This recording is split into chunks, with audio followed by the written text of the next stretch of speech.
Good evening. I would like to welcome you to the May 24, 2022 meeting of the City Planning Commission. Before we begin, I'll outline the procedure that will follow for our public hearing.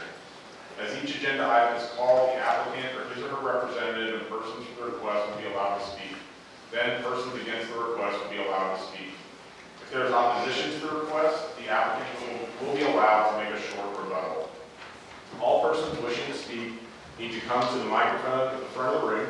Please state your name and address for the record. All statements made should be relevant to agenda item and be limited to 3 minutes. If there are several persons in favor of or opposed to a request, we encourage you to allow 1 or 2 persons to act as a spokesperson for the group. If you like, a spokesperson for a group may request that the group stand and be recognized. While public discourse is very important to the Commission, we have to maintain order in the meeting so that all persons may be heard and city business may be conducted. If so directed by me, the Sergeant at Arms shall remove from this meeting any person while addressing the Commission or while attending the Commission meeting, making personal, impertinent, or slanderous remarks, who become boisterous or make unauthorized remarks from the audience, stomping of feet, whistles, yells, or similar demonstrations. The Commission members have reviewed each of these items in a previous work session. The recommendations we make tonight to the City Council will be based on the work session and the information provided by staff, as well as any additional information presented tonight. After completing the hearing on each item, the Commission will consider action on the item. The action taken tonight on these items will be in the form of a recommendation to the City Council. The City Council will also conduct a hearing on these items, which will be held Tuesday, June 21st, 2022 at 6 p.m. Bosque Theater of the Waco Convention Center, 100 Washington Avenue. The record and recommendation of the Planning Commission and new testimony will be considered by the Council at that time. The first item on our agenda is the approval of the minutes from our April 26, 2022 work session business meeting. Are there any changes or additions? Seeing none, they stand approved as written. The first item on our agenda will be our subdivision plats. What is the recommendation of city staff? Yes, sir, Mr. Chair, members of the Commission. On item 4, no action is needed on that, so we'll leave that out of the recommendation. And so we want to take the plats that we're recommending approval first, and that would be the final plat of the D. Donaldson Edition, lots 5 through 9, Block 1, and the preliminary plat of the Castle Rock Edition. Staff has reviewed these plats and recommends approval with no conditions. We'll open our public hearing on those 2 items.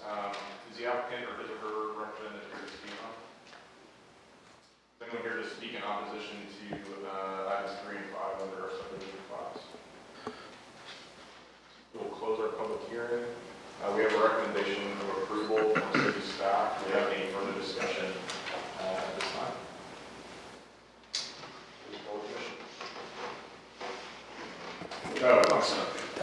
Yes, we have a motion on this item. I move to approve based on staff recommendation. Second. The motion and a second. Do we have any final discussion? Rouse? Yes.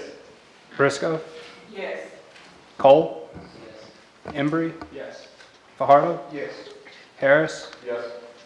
Ramos, Yes. Reynolds, Yes. Smith, Yes. Vickers. Yes. On items 1, 2, 6, and 7, what was the recommendation? City staff. Yes, sir. This is a public hearing on the following subdivision plats, final plat and construction plans of the Foxborough Edition Phase 10, final plat and construction plans of Saddle Creek Edition lots 3, 8, 9, and 10, Block 5, preliminary plat of a Cotton Belt Crossing Edition, and then preliminary plat of Church Road Estates Edition.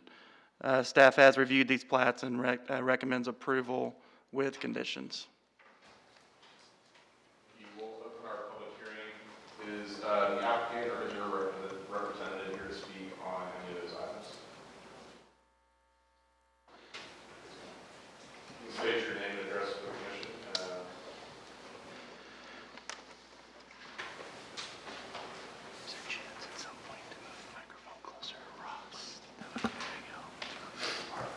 Good evening. My name is Anna Carrillo. I am the civil engineer on the project for item number 2, which is the final plat and construction plans of the Saddle Creek addition, lots 3, 8, 9, and 10 of Block 5. We have been working with city staff extensively. We have made submittals for both construction plans and the plat. We have addressed comments. We have also been in communication with TxDOT and have reviewed all of the comments that have been made. We have no objection to addressing any of the comments that are conditional to the approval of this plat, so we ask for your approval tonight, and I am here to answer any questions.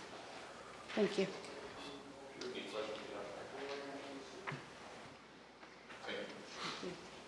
Is anyone here to speak in opposition on this item? We'll close our public hearing. We have a recommendation approval of conditions on these 4 items. Do we have any further discussion?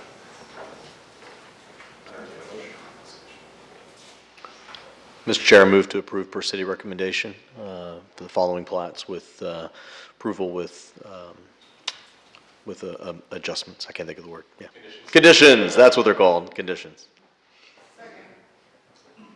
We have motion by Mr. Vickers, second by Mr. Briscoe. Do you have any comment discussion? Please poll the commission. Browse, Yes. Briscoe, Yes. Cole, Yes. Embry, Yes. Fajardo, Yes. Harris, Yes. Ramos, Yes. Reynolds, Yes. Smith, Yes. Oh, yeah. Vickers, Yes.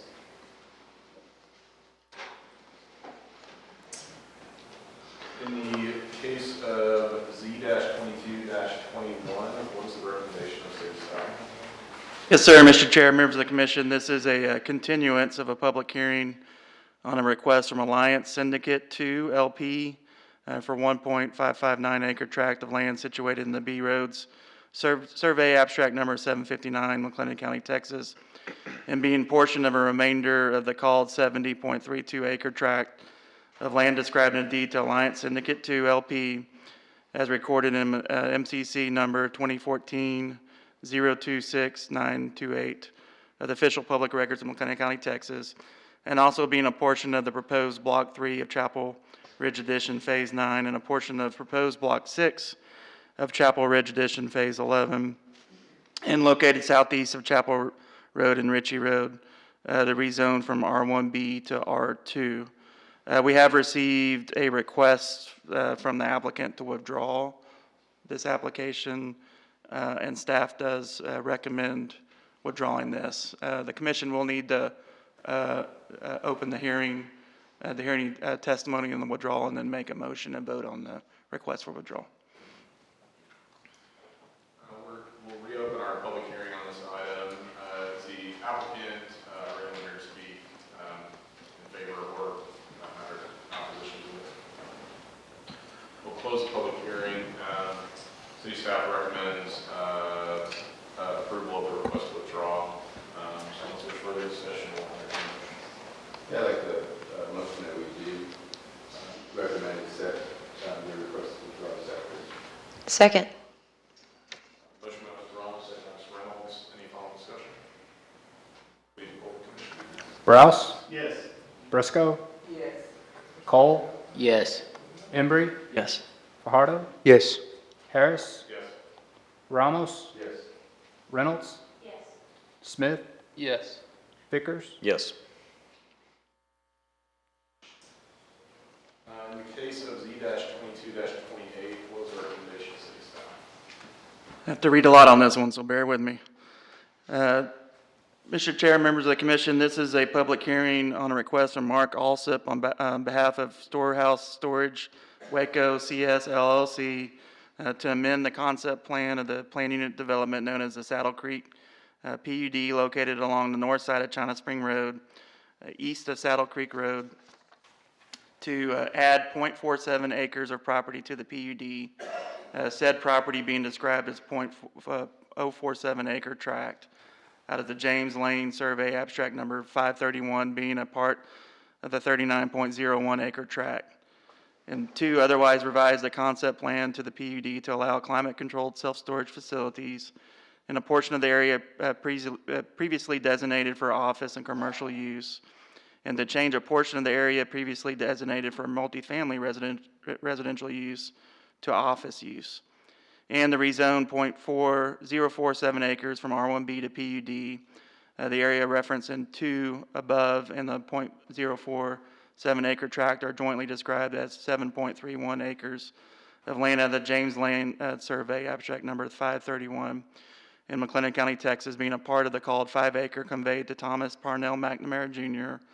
By a deed recorded under instrument number 2006-01-2958 of the official public records in McLennan County, Texas, being a part of a called 2 acres conveyed to Thomas Parnell McNamara Jr., but by a deed recorded under instrument number 2006-01-2779 of the official public records in McLennan County, Texas, and being part of the remainder of Tract 4, that called 39.01 acres conveyed to Michael Patrick McNamara Sr.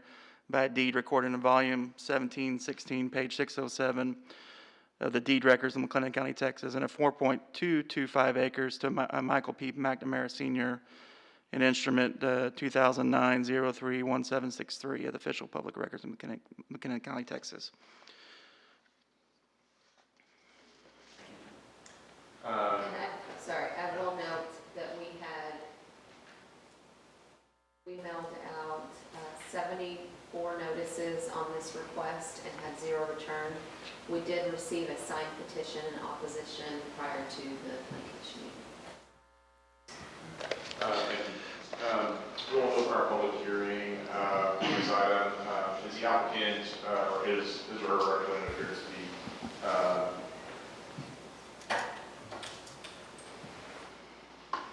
You don't mind restating your name and address?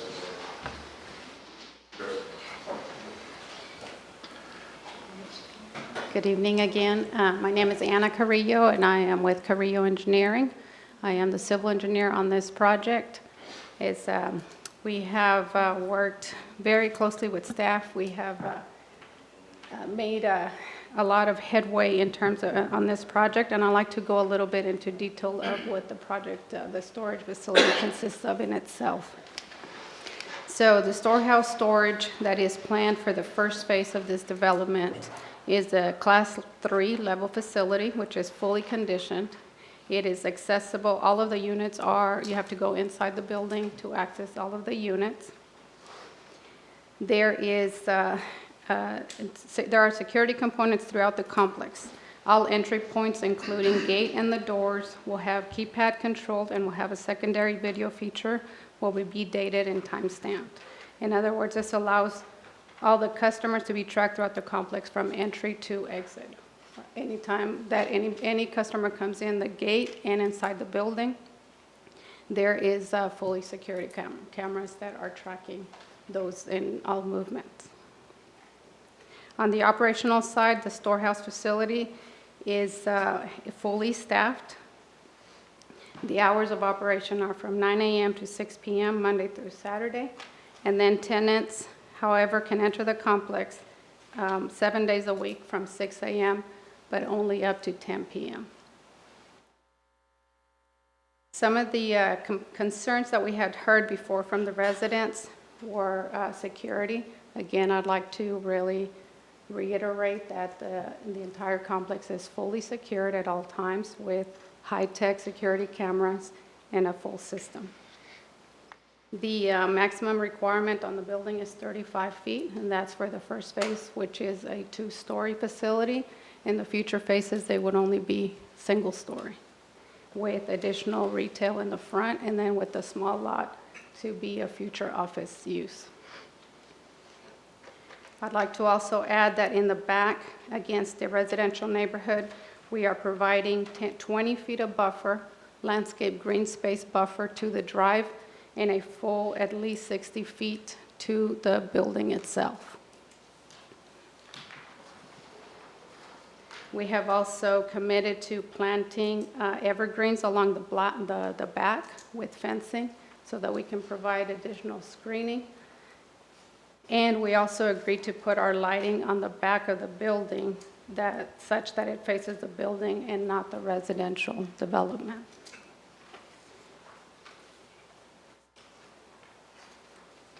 If there's any other questions, I would like to entertain those. Is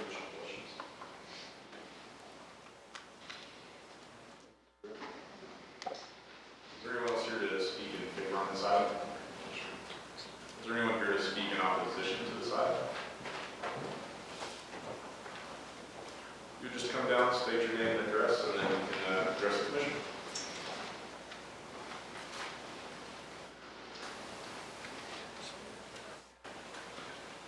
Thanks. I'm Carl Quebe. I'm an attorney here on behalf of Point West Bank, who is the next door neighbor of the project on the west side. I'm a resident of 4925 Ridgeview in Waco, which is in this district, actually within the affected district. The bank has significant concerns to this project.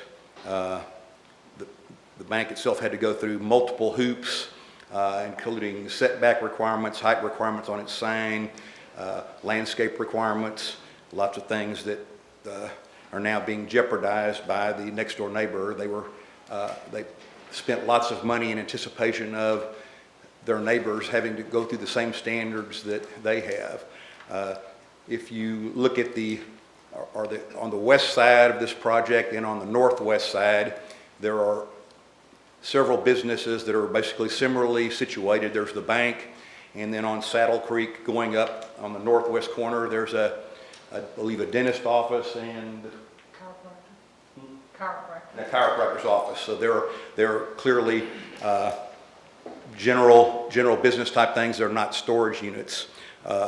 There are, between the bank and MCC, there's already 4 existing storage units.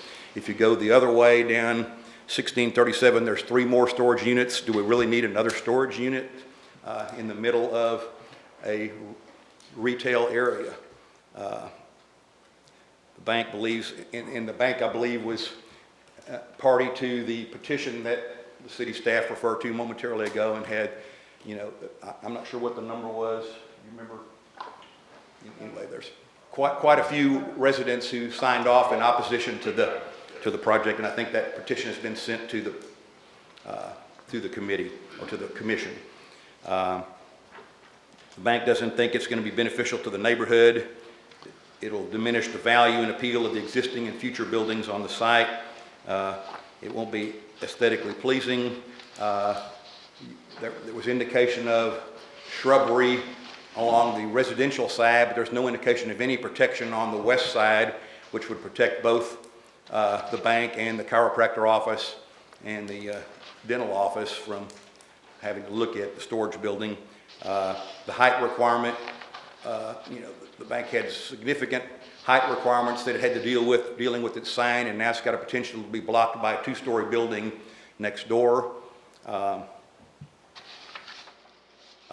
Like I say, the bank kind of feels like the rules are changing after the fact. They had to go through lots of hoops to comply, and now those rules appear to be changing to allow something that's not conforming to what they were having to deal with when they moved in. So I guess that's my time. Stay there just in case we have any questions. Yes, I'd like to clarify the petition that is referenced here that we have.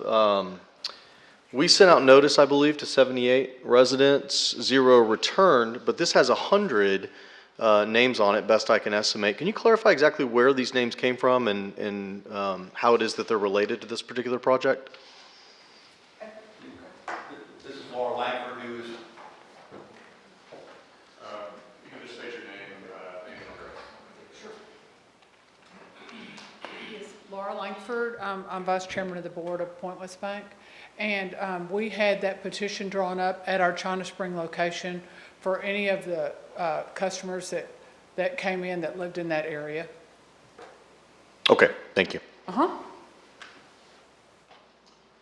regards, you mentioned sign height a couple times. Do you happen to know the height of the sign? What the requirement was for the sign?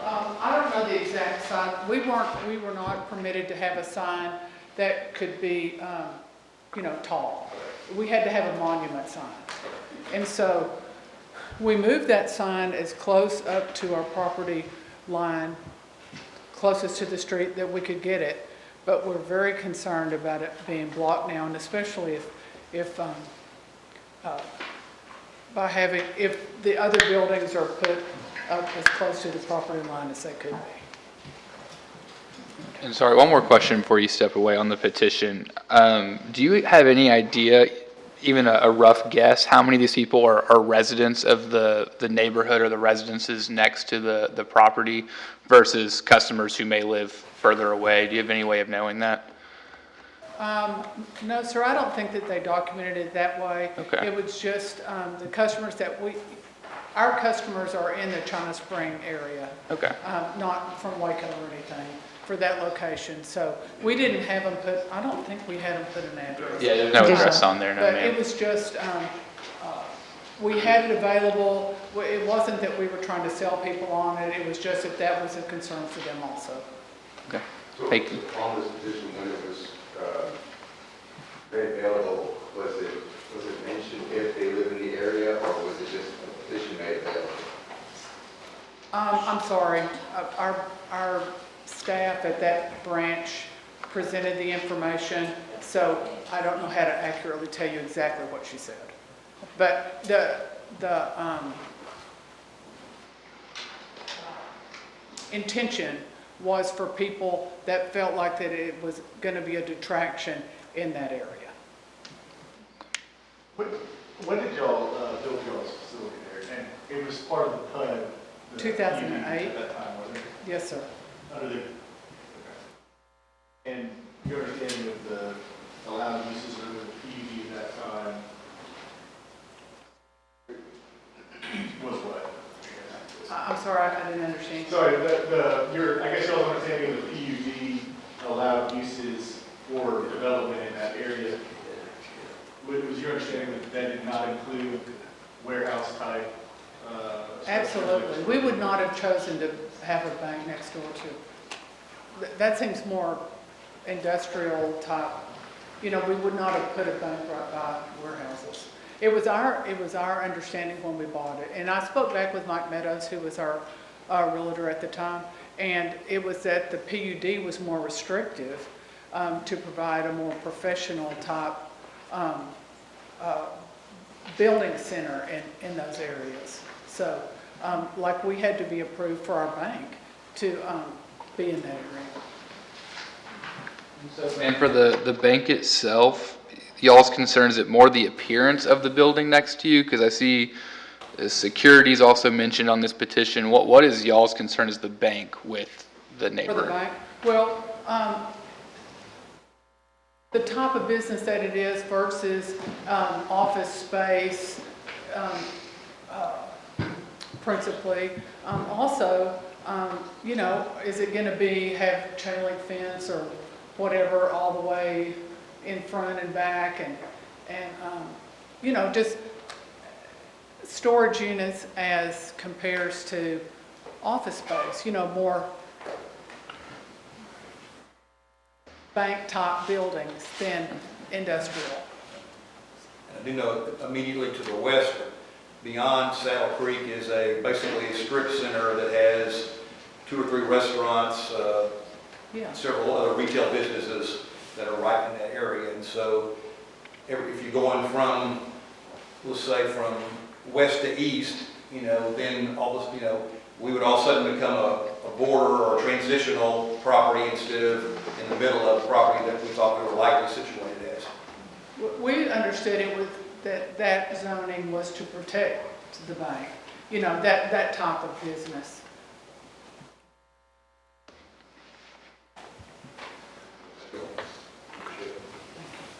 Mr. Chair, I'd like to clarify, I misspoke earlier when I read out how many notices were mailed.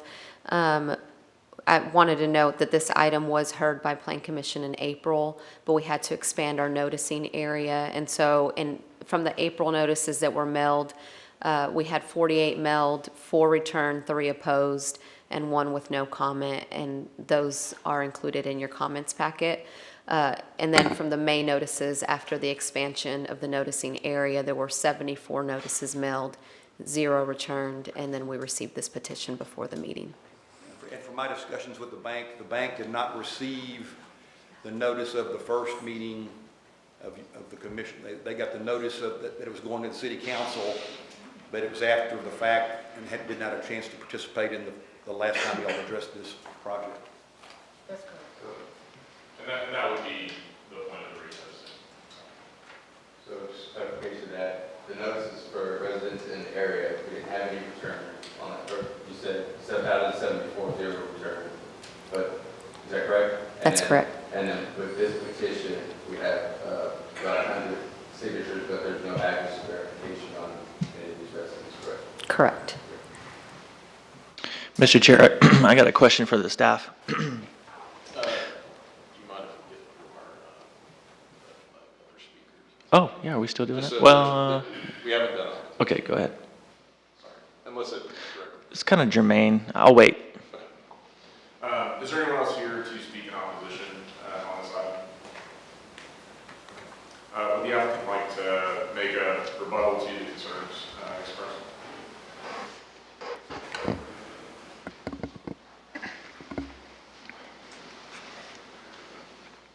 Yes, thank you for the opportunity to do that.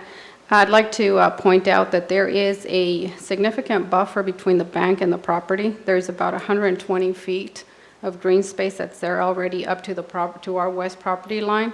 And then from there, there's going to be another 60 feet just to get to the fire lane. One of the clarifications I'd like to make is that this project, we are subject to all of the ordinances. The proposed PUD is consistent with the land use component of the comprehensive plan and the conditions that are listed in the recommendation by staff is that we will be meeting all of the ordinances, including landscaping, site lighting, and any other regulations. So I'd like to just clarify that we are also, this development is subject to all of the requirements of the city that would be typical of a development. The other thing that I would like to also clarify is that this building and proposed development, it was mentioned that by the speaker that it is a industrial type. I'd like to say that it's not an industrial type because it is a fully conditioned building, and that would be phase 1, which would be the only building that would be 2-story in terms of storage. The other two that would be storage or in the future that are closest to the bank, more on the west side, and I wish that we had a site plan that we could all be looking at, but those are closest to the bank and they are set back as well from China Springs. Those will be single-story. So this is not an industrial type of development by any means. It's more consistent with the retail development and with the original PUD. There are also 2 proposed lots in the front along China Springs that will be retail, and those are the ones that are directly adjacent to the bank. So those have not been committed yet. We don't have tenants at this point, but those will be retail, truly commercial spaces, and that will also meet all of the requirements of any and all ordinances of the city. So again, the only 2-story building is the first phase building, and that is closest to the Sonic. And in the front of it, we have provided elevations that have a mix of masonry, metal, and you have those are all in your packet, and I believe those were part of what was sent out. So this, again, it's not an industrial type, it's more consistent with retail type development, which is in line with the originally approved PUD for this site.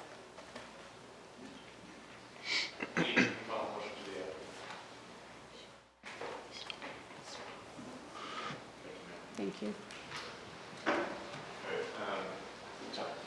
Yeah, I think it's a fair concern from the bank if the rules in fact are changing or have changed. So can you clarify, other than allowing self-storage, have there been other changes in the PUD from then to now, like shrubbery? No, so actually the reason why we're having this hearing, because it is a PUD, the changes that they are requesting are having to be amended. So we're having the protections provided by the PUD, are the reason why we're going through this hearing. So all the standards of the PUD will be held to this development. What's being requested is the change in use. So currently, the approved PUD allows office, commercial, retail uses, and the applicant is proposing to add self-storage to those listed uses. But all the other site development standards of the PUD will be required. They're not asking for any waivers to those.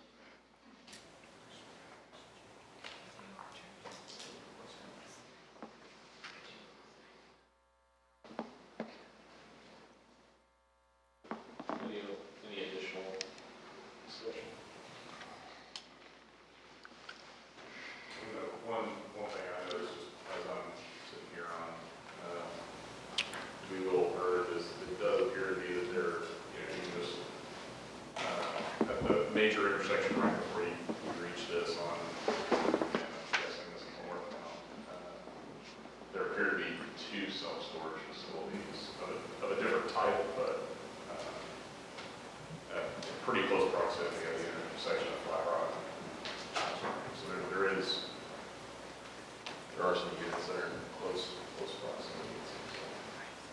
And you mentioned that to show that this is completely out of left field, that there are storage units in the area, or you say that? One of the speakers just noted that there's a large number of storage units in the area, and I was just noting simply that at what appears to be the closest lighted intersection, there appear to be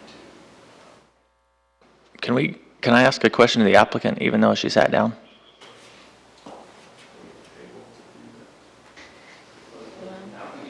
Yeah, the public hearing's still open. So yeah, actually, if you would mind.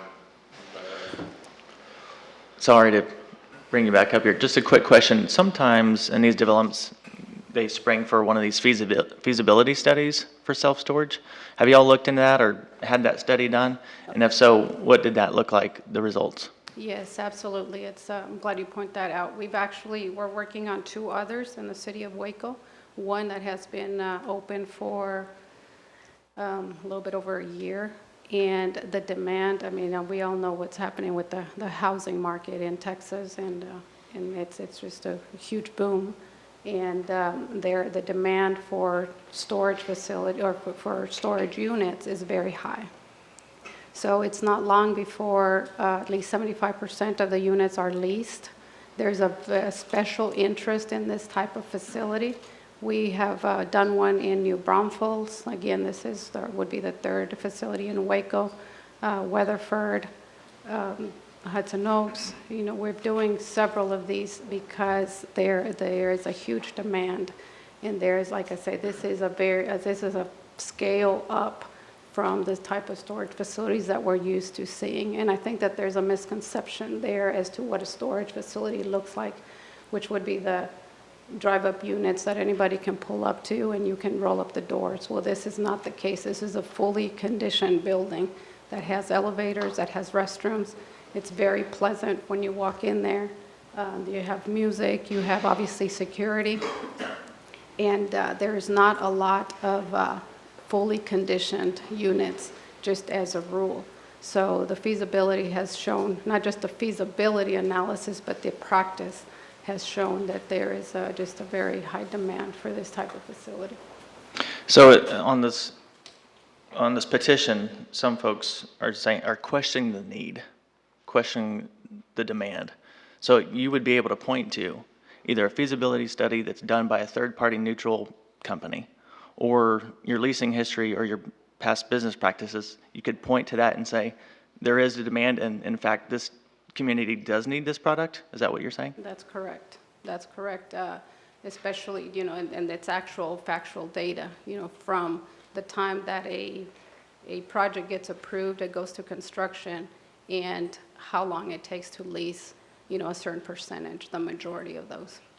So to put it in perspective, the one that we're doing or that we did on New Road down in southern Waco, we finished the construction of phase 1, and it was almost fully leased. And then we started phase 2 immediately right after because of the demand. So again, they're there. Anybody's welcome to go visit them, but they're very nice. I personally I'm using the one in Weatherford, and always feel very safe going in there because you punch in the key when you drive up, and then you punch in the key when you go into the building, and then you have direct access into your unit.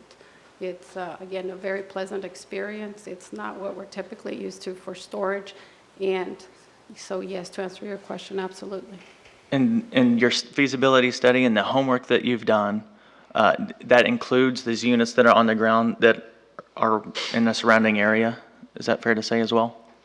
Yes, so this property has already been purchased, and so the developer would not have done that had they not considered the surrounding areas. Thank you. Yes. I have a quick question. I don't know if you already covered it, but how did you select this location?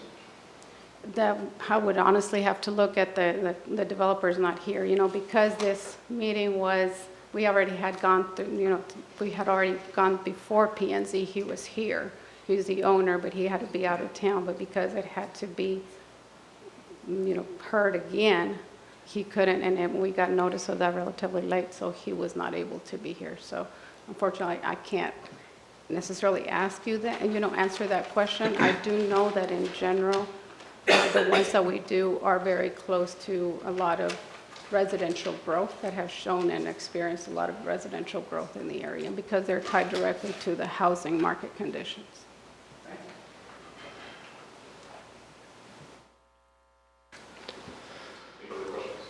I have one for city staff really quick. Thank you so much. So Clint, just one kind of follow-up question, and just to kind of show what I'm thinking. I don't necessarily have a huge problem with the current development, the way it's laid out. But my question is, if we change the PUD to include these storage units, if this property next to it is not developed and instead subdivided and sold to another developer, what restrictions would there be on that developer if he wants to bring in a storage unit? Would there be, what restrictions would protect the bank or any other neighbors from a new type of storage unit that maybe isn't designed the same way that this one is? So the amendment in front of you includes the two-story building and then 2 future buildings for storage that are on the rear of the property, and then retail spaces in the front. So if the property's sold, and then still has to meet all the other standards of the PUD. And so if the property's sold, the new owner would still have to abide by what would be amended here. So they couldn't expand the storage areas any farther than they're shown on this plan, and they would still have to meet the standards of the development standards of the PUD. I would mention if this is approved at the concept level, they'll still have to come in with their final development plans that will show all the landscaping, signage, the full elevations, lighting, fencing. All that will come through another public process through the Plan Commission, and Council will notice the residents too, and they'll be able to see the specific development, site development elements. I think there were some concerns about signage. You'll be able to see proposed signage that will have to be, match the design standards of the existing signage in the PUD, the landscaping, the lighting. So all that there'll be another round of public hearings if this is approved. Thank you.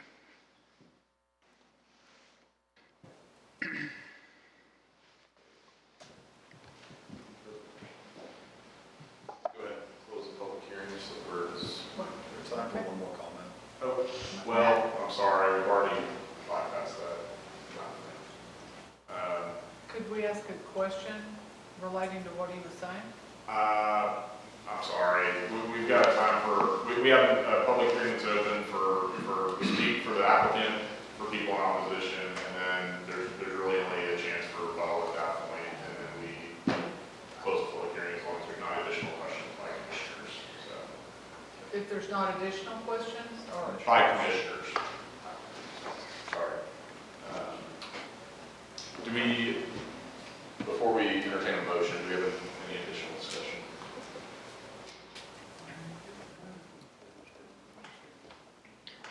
Ross, it's my understanding we're updating the PUD as a whole, so is this update just specific to this layout, or once the PUD is updated, if they sell the property, then someone else can come in with a layout that involves storage on some part of the PUD? No, it would just be for this portion. So the rest of the PUD, the part that's being amended is just this portion that we're looking at.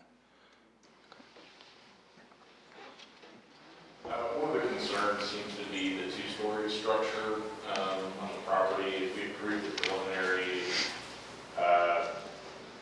with the two-story structure,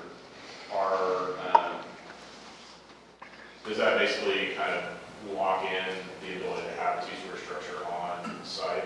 Like in that final PUD? Yeah, so the original PUD that was approved had a 35-foot height limit. So, you know, if they were developing a two-story office building and not, you know, amending it, they could do that under the existing PUD. It just, none of the developments that happened in the PUD built up to that height limit. And so, yes, other parts of the PUD could build up to 35 feet under the current approved standards. And I guess just to clarify that, two-story self-storage facility. That's right. So, right, yeah, if this is amended, the commission would have the authority to put restrictions on the height of the self-storage because that is an amendment to the PUD. That would be different than what the original PUD laid out. And that would be possible at the final PUD? Well, Or would we need to essentially determine that? I would say you would need, because what's being proposed is two-story, so if that is something the Plan Commission would want to include, that would need to be a condition added to the concept that the final PUD plan for the storage be limited to one story.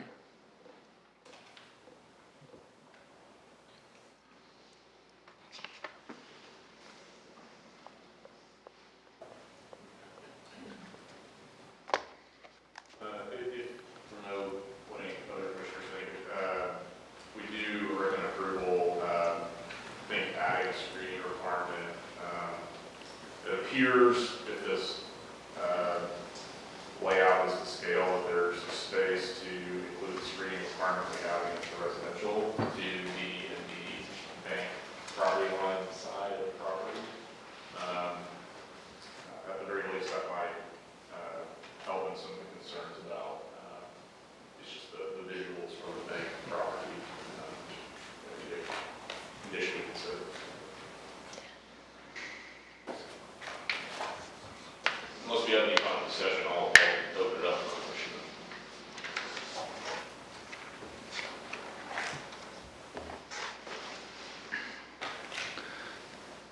question. I move that we recommend approval with conditions based on staff findings. Second. We have a motion by Mr. Smith, second by Mr. Vickers. We have a discussion before we vote on this item. Are you recommending just the conditions that are stated or added conditions for his screen? Just the conditions stated.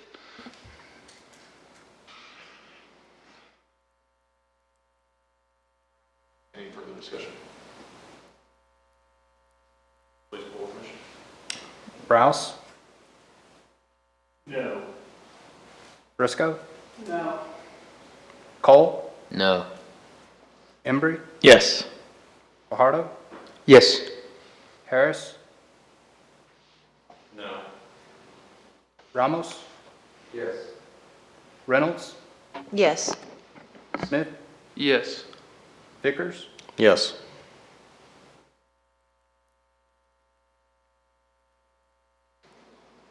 The motion carries. All right, we'll move on to item Z-22-29. What is our recommendations to this item?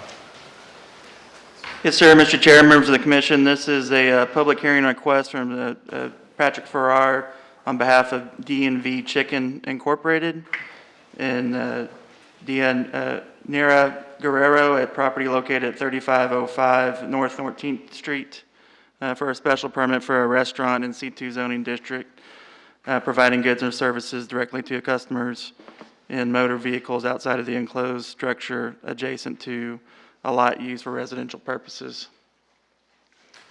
We mailed out 30 notices on this request, have 2 returned in favor and 1 email with conditions, with concerns, I'm sorry. Planning Services recommends approval of the special permit subject to the special provisions and conditions and based on the following findings. 1, the proposed use is consistent with the comprehensive plan. 2, that the proposed use is compatible with the appropriate northerly development of the area in which it's located. 3, the proposed use will not be more objectionable to neighboring properties because of traffic congestion, noise, fumes, vibrations, or any other characteristics than any use permitted in the zoning district without the grant of the special exception. And 4, that available community facilities and services, including the road system, providing access to the proposed use are adequate for the proposed use.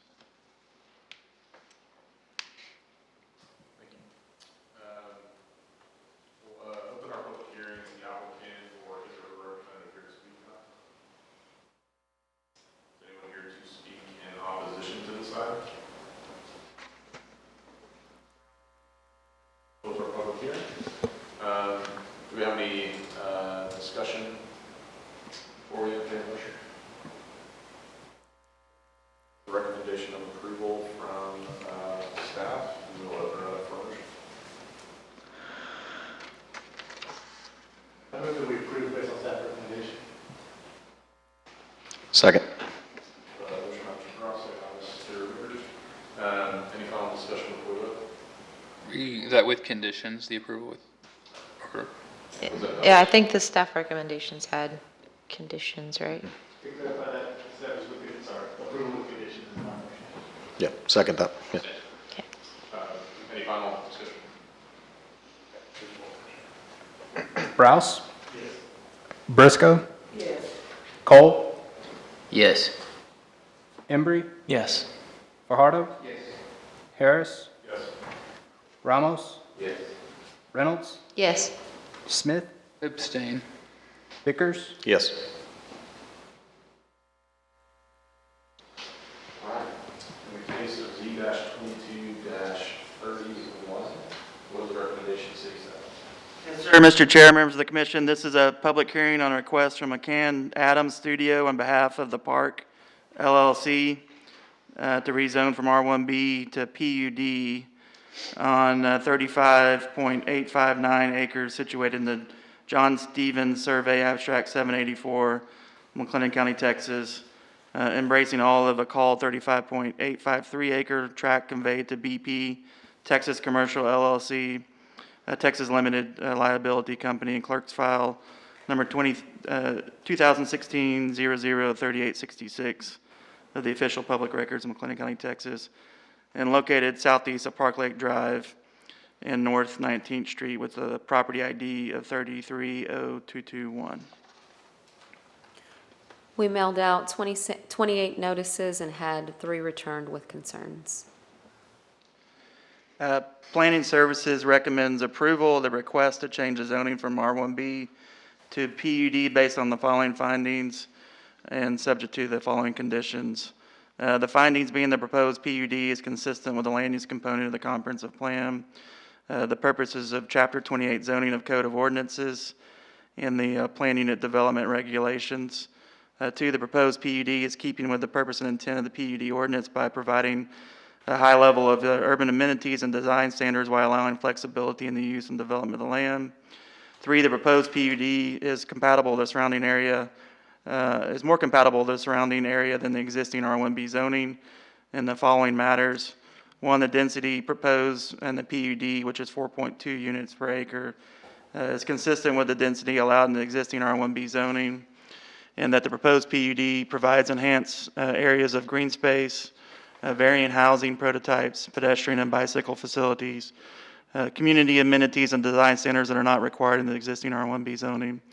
And for the design of the proposed PUD provides a good transition from commercial and institutional uses to the west and adjacent lower density neighborhoods to the east of the PUD. We do have 7 conditions, one being the final PUD plan must meet all development standards consistent with the site requirements of the Plan Review Committee, including but not limited to the following: site grading and drainage, signage regulations, parking, site coverage, access and circulation, landscaping, refuse location and access, and fire protection location and access. 2, a traffic impact analysis shall be required to evaluate the needs for traffic infrastructure improvements. The TIA shall be submitted with the final PUD plan and preliminary plat application. 3, a sanitary sewer study shall be required. Study shall be submitted with the final PUD plan and preliminary plat application. 4, the property shall be platted in accordance with the subdivision ordinance prior to issuance of building permits. 5, the development and implementation of a stormwater pollution prevention plan and dust control plan shall be required at time of final plat submittal per standards outlined by the Texas Commission of Environmental Quality, more specifically to minimize the extent possible the generation of dust during construction. 6, the construction vehicles and equipment shall access the property via Park Lake Drive. And 7, access to Adeline Drive shall be prohibited for lots abutting the street.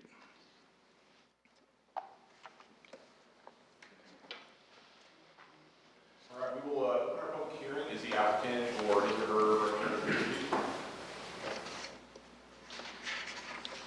You can come down, state your name and address, and then make your comments with the commission.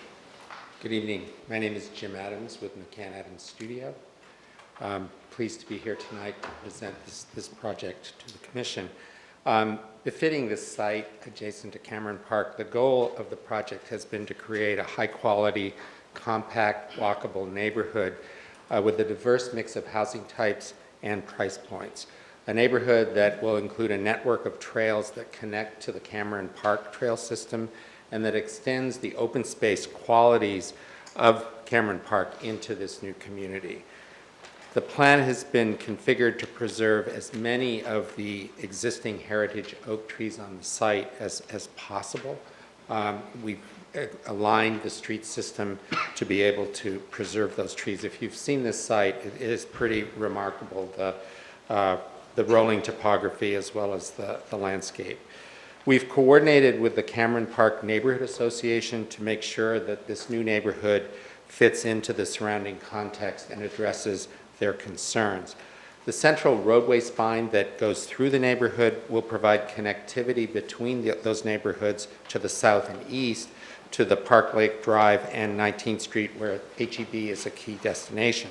But that road has been designed to discourage cut-through traffic, to slow traffic down. It includes 2 traffic circles, a chicane, which is just an island in the middle of the street, and a meandering configuration that will feature many of the heritage trees that exist on the site. We've also designed the community to create an appropriate transition to the larger lots to the east, with our largest lots also along that eastern boundary. We're working with the adjacent neighbors to make sure that the rear fence of these lots will create an attractive edge along Adeline Drive and Cameron Park. We know that protection of the night sky is an important goal of the Cameron Park neighborhood, and we're incorporating full cutoff light standards within the development. As we develop the covenants for the Property Owners Association, we'll coordinate with the folks at the Cloisters to adopt similar standards for protection of the night sky. Other features of the plan include 151 single-family homes, approximately half of which will be rear-loaded, that means with alleys, and the other half are front-loaded. All are designed with front porches and stoops that will create an engaging, sociable, and pedestrian-friendly neighborhood. Garages will be either at the rear of the property served by alleys or set back from the front of the lot by at least 50 feet. So it won't be one of those neighborhoods that you just see lines and lines of garage doors.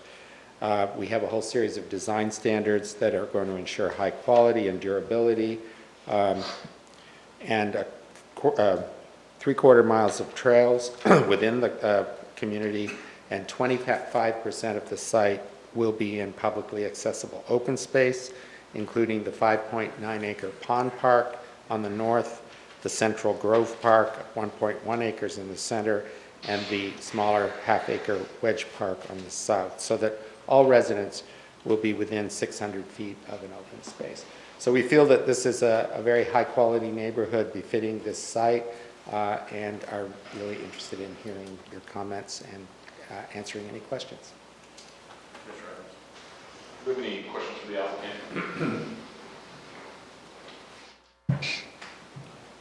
Thank you. One second, please, sir. Is there anyone else here to speak in favor of this item? Okay. We'll move on to those who want to speak in opposition to this item. Before we move into that, it is important to me, I genuinely want everybody's comments to be able to be heard, but it's very important to us that to do that, we have a single person speaking at one time at the podium, and no additional commentary, please, from the group. I only say that because that has happened in prior times, not to say that you will do that yourselves. With that, if you are in opposition to this item, you may begin to come down to the front. Please state your name and address and your concerns to the commission. My name is Franz Silence. I live at 1615 Park Lake Drive. I just remodeled my house, working on my house, and now it's going to be zoned commercial. You take my house? I'm the first house behind HEB. Everybody seems to know where HEB is. They've already bought 2 houses, destroyed them. There's only 2 houses left on Park Lake behind HEB. I'm one of them. And this takes my lot in and everything. Well, I oppose, definitely oppose. I want to stay where I'm at.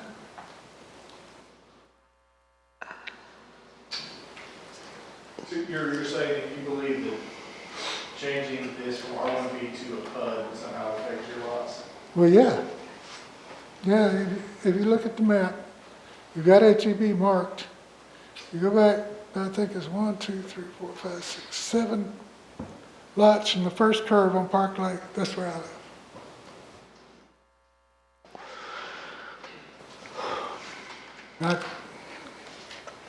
I was having a lot of inquiries about my house from the city of Waco wanting to buy my house. And I didn't want to put the money in it until I found out for sure. So I got in touch with this lady. Sir, Yes. the request, you received a notice because you're within 200 feet of the property that's being requested to rezoning. Right. The zoning on your property will not change on this. It's not requesting to change your property from residential or impact your property, other than the change that's near your property, where you can have input on that change. Okay, well, as long as it's near my property, I'm fine. I just want to stay where I'm at. That's great. Circles, whatever, I don't know. Thank you. Thank you.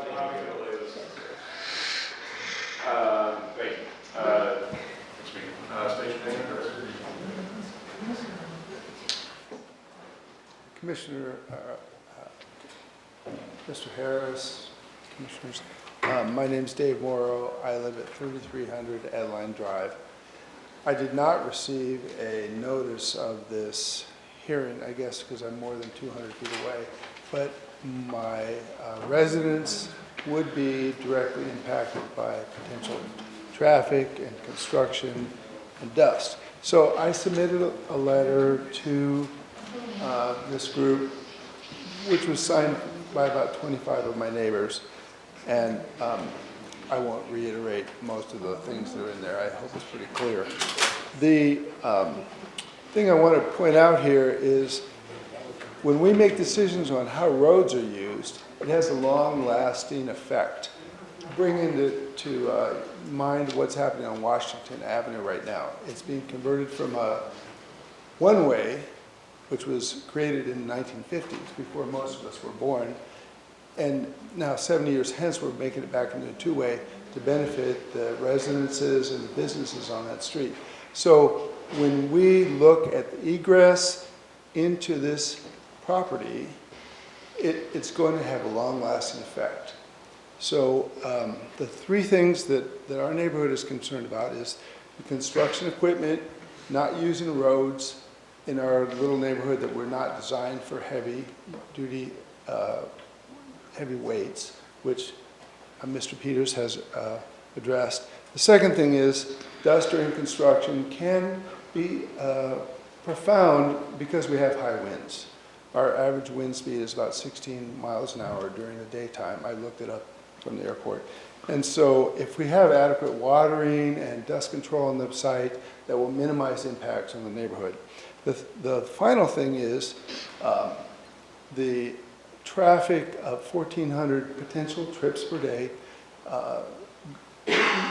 leaving and entering this site that might use Greenwood, which is right now a very quiet street, probably has less than 200 trips per day on it.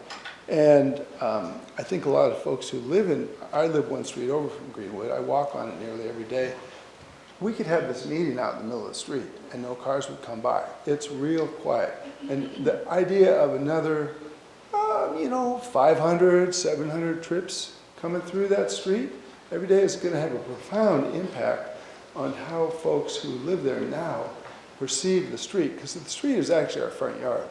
The end of my driveway is where I meet my neighbors, where I see kids walking and riding their bikes. So we really need to think this through. And I request that we don't approve this project until the traffic study is completed. Thank you. Any questions from the speakers? Thank you. I'll just confirm we didn't have any. You state your name and address and your comments. Thank you. My name is David Mills, and I live at 2929 Robin Road in the Cameron Park neighborhood.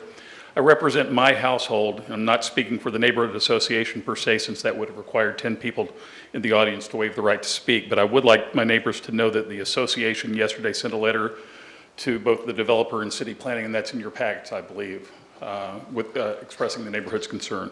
But to my personal concerns, my wife and I moved from Waco to Dallas to be closer to our grandkids about 4.5 years ago.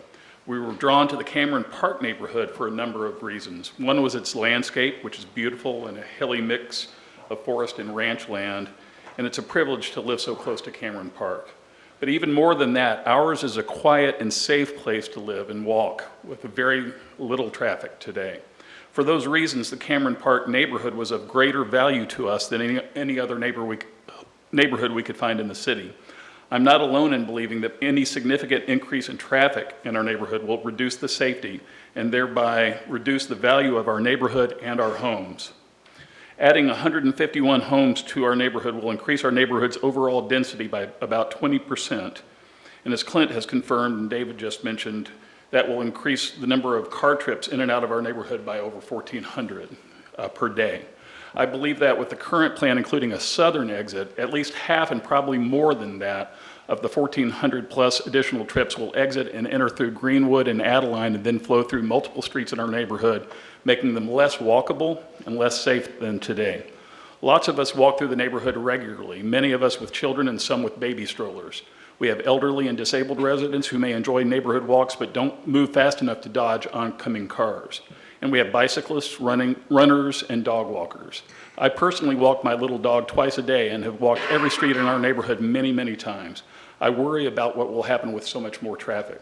I do appreciate very much that a traffic impact analysis and action related to it, if called for, will be required prior to final commission recommendation of the PUD plan, as I understand, and I look forward to seeing the results. In particular, if there could be a way to eliminate the southern exit altogether or restrict its use to a small percentage of the 151 homes, that would be much appreciated, not just by me, but also everyone I've spoken with.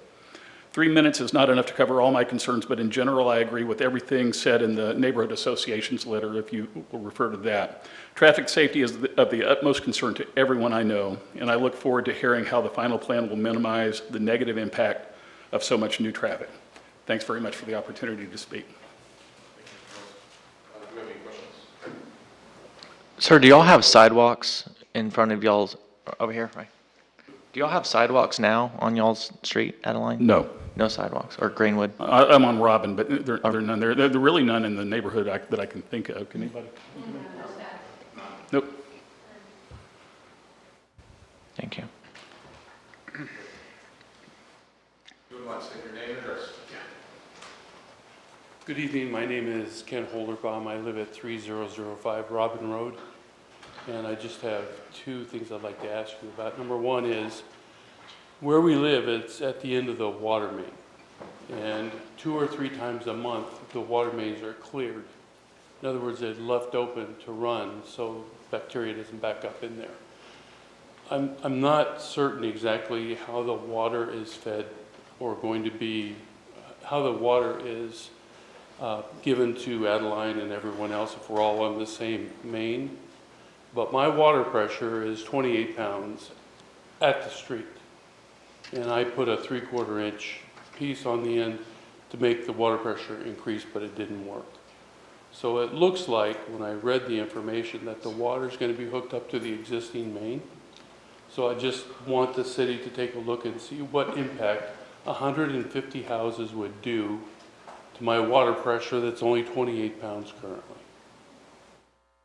Now, the second thing I wanted to say is the city bought property to protect Cameron Park, $750,000 or more. And quite frankly, every day when I go to HEB, I actually go up the Cameron Park Road. And in all honesty, how many people are going to want to go downtown, are going to take the Cameron Park Road to go downtown? And every day I go through there, you have to go 25 because there's walkers and there's bicyclist people and hikers, and the turns are so sharp you can't see them. Either you impact or correct the way the Cameron Park Road runs currently. Maybe you put up mirrors so you can see around corners, because I don't know how many of you have actually gone up through that area, but you can't see around the corner. So you have half, in my opinion, half of those 1,400 people going down the Cameron Park Road every single day. How does that impact the bicyclists, which there's no lane, the hikers that are crossing back and forth on the trails, and the people who are just walking side by side, taking up half the lane? I appreciate your time. Thank you.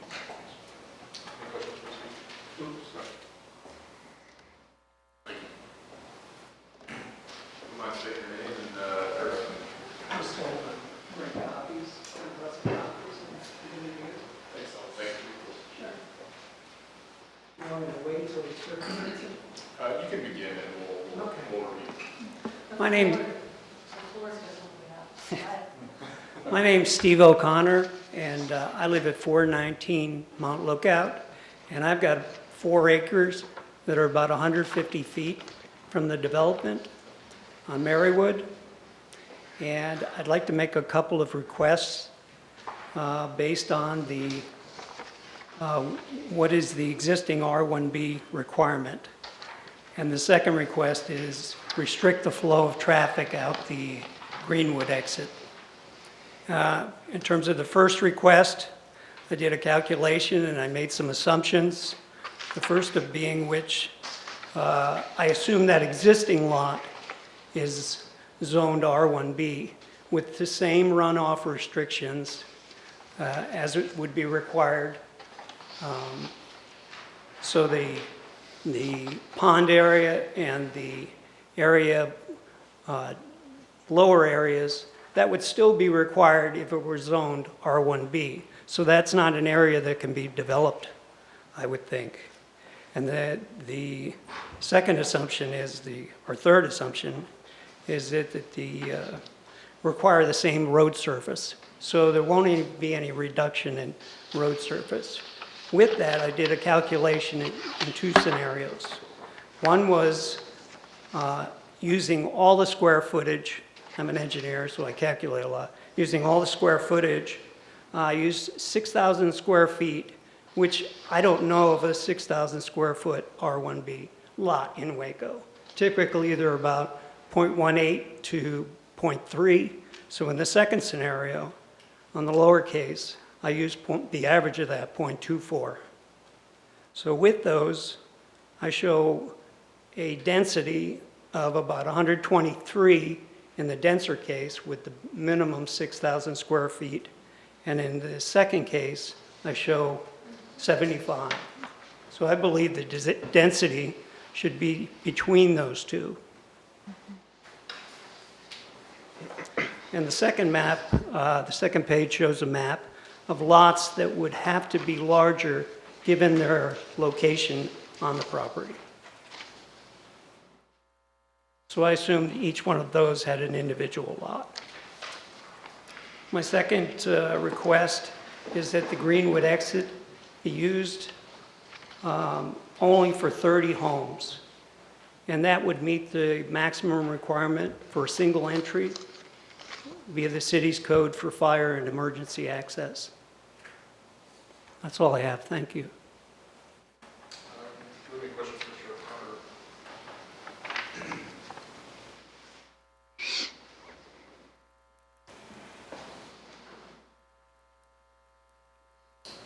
In regards to your lot size, what we're looking at here, what you're saying, essentially, as you understand it, the max that an R1B could fit, the 6,000 square foot lot minimum would be 123 lots on that acreage. That's correct. More than normative Waco lot size would be 75. That's correct. Yeah, based on.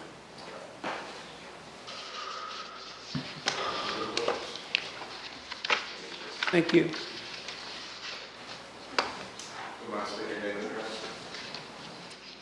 My name is Janine McMeans. I live at 3413 Edward Drive.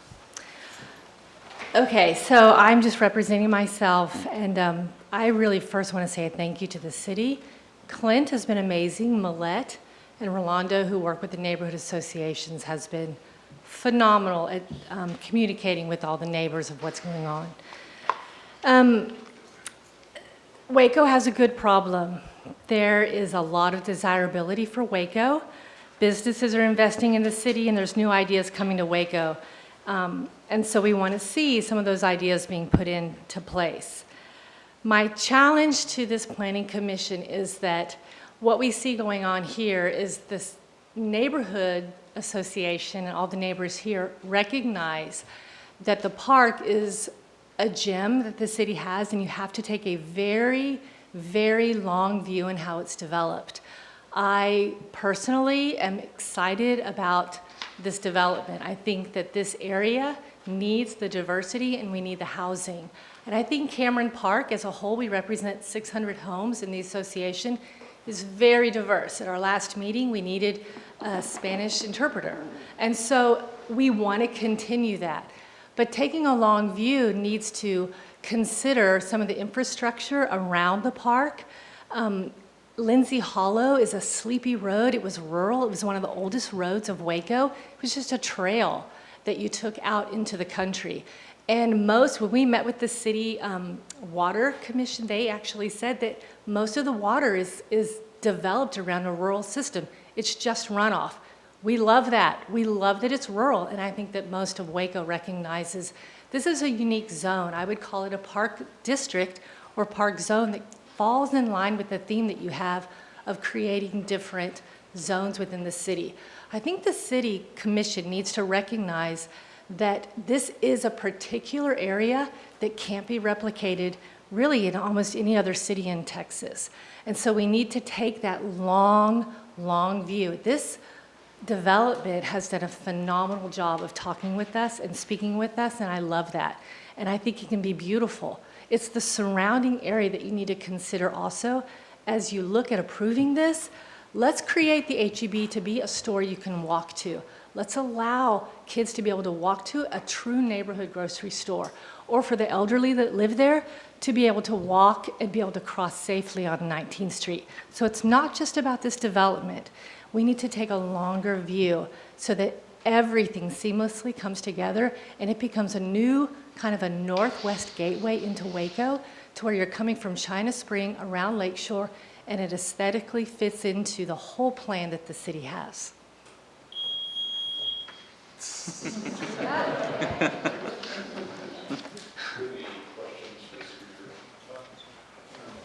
don't have a speaker, but I think I have some for this. Just looking right here on, in this part on Edward Drive, it looks like there was maybe 10 newly built homes in that one little area right there. And it was spot on our map. It looks like it's another lot that's being under construction right now.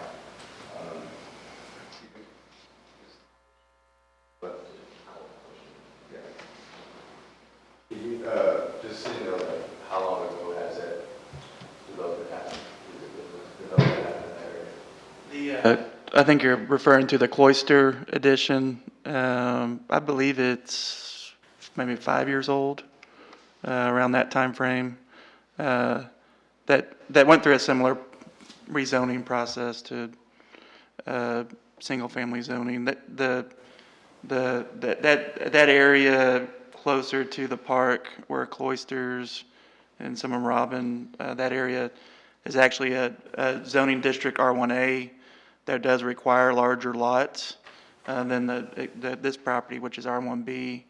And so when they did the PUD change in the Cloisters, the lot sizes in there are larger, but it has similar concept with open space, amenities, but larger lots. You said that's about 5 years?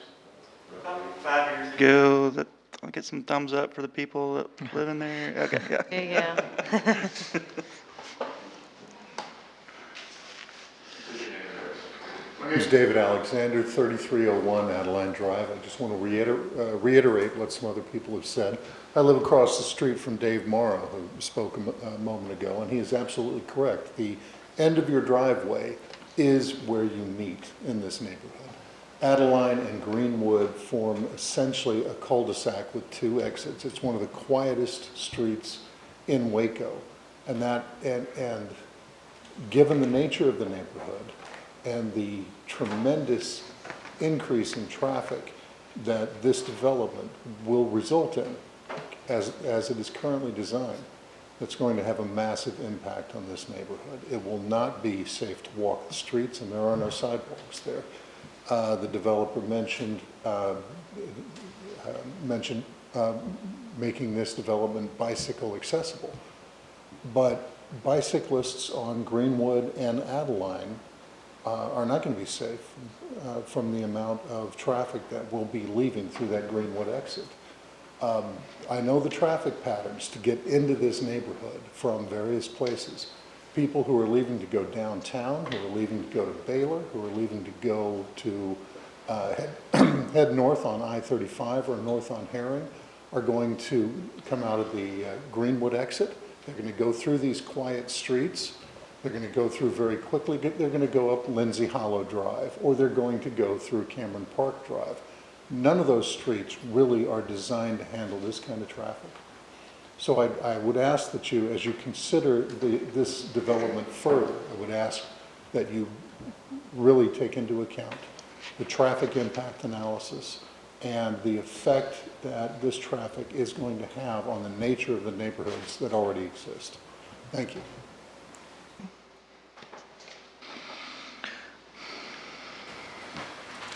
State your name and address.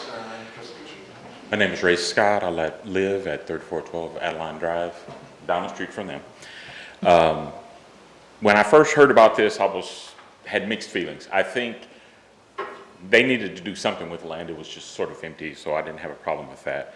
However, when I heard that they wanted to put an entrance into our neighborhood, the developer made a comment of talking about making green spaces and a livable place and things like this. If they put an exit on Greenwood, they're killing our neighborhood. We have kids. My son, I've lived in our house for going on almost 18 years. My son was raised in that house. he used to play in the streets. And it took us a while to get where people wouldn't just barrel down our road and things like this. And it took us a while to get it to where it stopped being a dump ground. It stopped being a place where they dropped off stolen cars and things like that. We got the neighborhood in a good form, a good shape. And now you want to drive 1,400 people through there. Those roads, none of the roads, Greenwood, Adeline, Holiday, Robin, Baker, they can't handle that kind of traffic. It's just not that good of a road. It's narrow. When the trash truck comes down, you pretty much have to pull over to the stop until he gets to the next stop so you can go around it.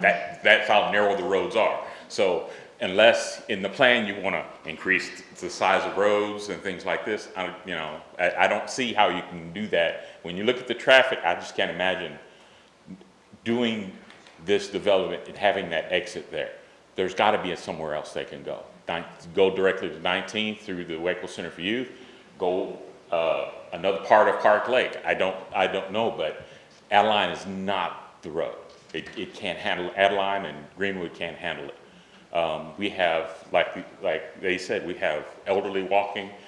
We have a couple of elderly dogs that walk daily, and I'm like, and one of them, she can't move fast. It just ain't gonna happen.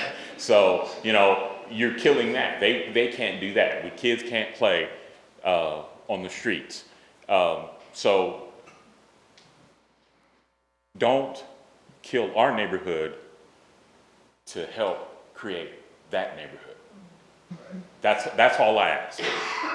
Don't do damage what we've lived in and lived for almost 18 years. And some of the residents have been there for 30. So don't kill our neighborhood just to give access for this thing. And I've heard that they're concerned about the adding access somewhere else. Well, if they can't afford to add access somewhere else, then can they afford to do the development? So that's it. Thank you. State your name and address. Hi, my name is Rochelle Scott, and I live at 3412 Adeline. I'm his other half. I come here and I heard about the development, and I understand that everybody wants to live in the park, but 17 years ago when we lived there, nobody wanted to live in the park. And not on our street. I live on Adeline, and the majority of the homes that they're going to build less than 75 feet from my front door. I think that a lot of things need to be looked at. My home will be almost 70 years old. I have a one-car garage. I have to have street parking. A lot of the homes on Adeline and Greenwood have to have street parking. So if you're going to send 1,400 more people, which is inadequate because people don't just have one vehicle anymore. Families have 2 or 3 vehicles. So you're not just looking at 1,400 cars going down there. You need to multiply that. It is a neighborhood that people walk, bike, the elderly. We have handicapped people in wheelchairs that come around there on a consistent basis. When we left tonight, there were 5 cars on Marywood parked there getting their children out so that they could go down what we always call the dirt road to ride bikes, to go into the trails. So we won't just have traffic from 150 houses. We still have all the traffic that comes from people that come to enjoy the park. There are times I've had to call the police to have them ask people to be removed from my driveway because they parked in my driveway. It's nothing for 10 or 15 cars to be parked at the very end of our street so that they can enjoy the park, which I don't have a problem with that as long as you're not blocking my driveway.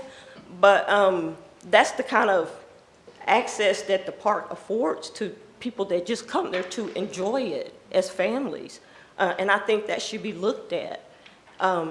It will destroy our neighborhood. We moved to Waco from Round Rock, and we bought a home in a neighborhood similar to this one, and it was totally destroyed by commercial and overbuilding. Finally, the neighborhood association there was they had to sue the city to block off some of the entrance and exits that they had allowed. If you go there now, you can see where they had to come back and block that off so that the people within the neighborhood had some kind of good walkability. It went from a family neighborhood to just a neighborhood that became rentals. On my street, there's one rental house. That's it. So we're invested in our neighborhood, and we just don't want it to be steamrolled over. Thank you. Any questions for the speaker? State your name and address. Certainly. My name is Bruce Allen, and unlike everybody else in this meeting, I'm glad to be here with this commission. I am not a local resident. I'm a resident of Woodway. I live at 8924 Gladedale Drive in Woodway. I've been a long-time advocate for Cameron Park. For the last 30 years, I've lived in Waco. And I want you as a planning commission to consider that you have a fiduciary stewardship role for the most important natural aspects of Central Texas, public and civic value for Central Texas, and that it is your job to protect the surrounding areas so that the integrity of the park is. I agree with everything that the residents have said. I feel exactly the same way if I lived in this neighborhood. But I think we're talking about Waco has this responsibility to 3, 4, 5 generations of Wacoans coming down the line. This city's going to grow. That park needs to be protected. I happen to live in a residential area that is like a park. And I think your basic criteria ought to be, as is in my neighborhood, it's a 60-year-old neighborhood, our canopy is spectacular. Our canopy is natural. You flew over our canopy, you would feel you're flying over parkland because it is a natural, beautiful setting with enough space. And I'm all for urban development, walkable neighborhoods, increasing density in Waco. I am all for all of that. All for it. And I think these developers have said a lot of good things, but if this isn't going to have that kind of canopy, it should not happen, period. And I think this density is too high for that to be happening. Although there's a lot of good ideas of what they're talking about, you have to have the highest possible standards for this area. I thank you for your time and consideration.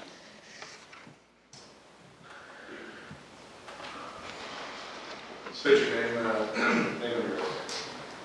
Well, I'm Kevin Rivera. I'm a teacher here in Waco. I grew up here.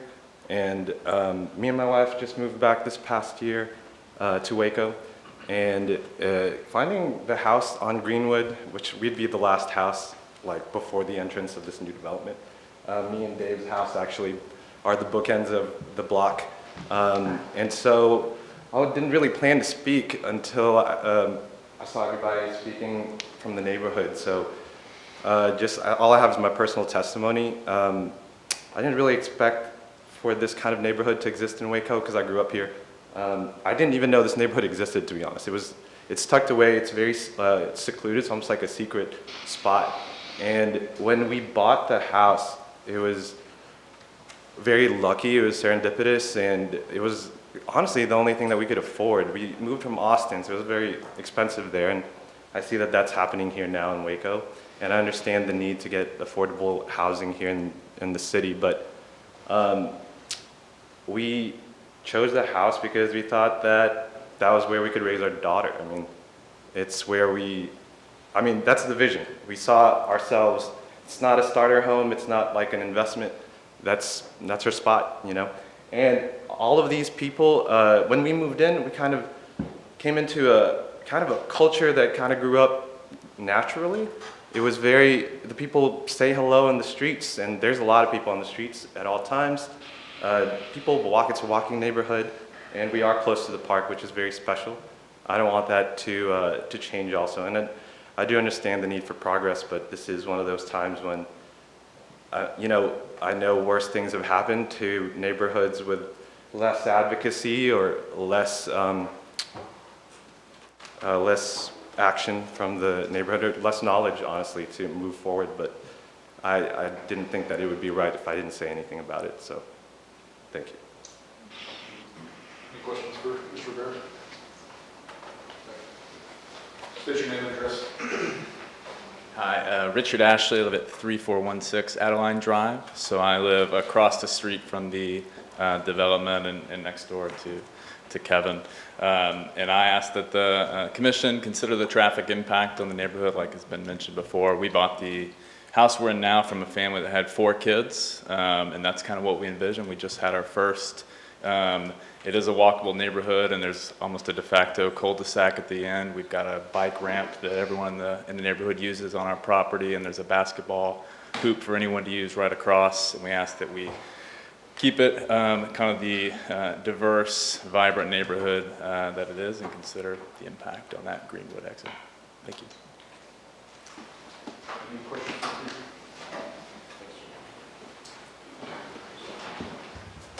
State your name and address. Nico Weisenberger, 3408 Greenwood Drive.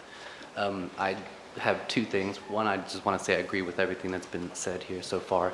And then the second thing is I have a question. I think it was stated at the beginning, at the opening, that 28 notices were sent out to, I guess, houses, and I just wanted to find out what 28 houses and how those houses were chosen.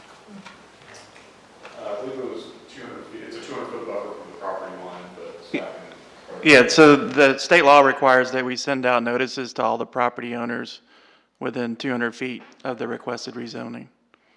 I own that property, and I live 150 feet from the Greenwood entrance, and I received no such notice in my mailbox. Yeah, all I can say is we mail it out to the address that's listed on the county appraisal district. I've owned that property for 5 years, and we've lived in that house for 2 years now. Yeah, we can look at it. I'm just telling you who we sent notices to. I get it. I'm just kind of making a statement that perhaps some houses that were directly impacted did not receive any forewarning or notices. So, just thank you.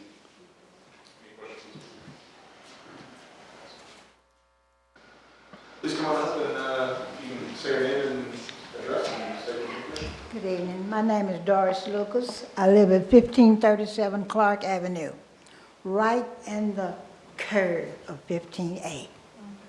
What I want to know is, I had never been recognized being there according to the city.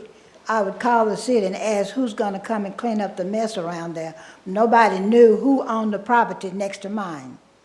Okay, now you send me a notice telling me of this. I appreciate this, but what has happened is the area that I live in, it seems to be a troubled area because they throw trash there and they race down this street and turn fast around that curve. It's the shortcut to make it to 19th Street.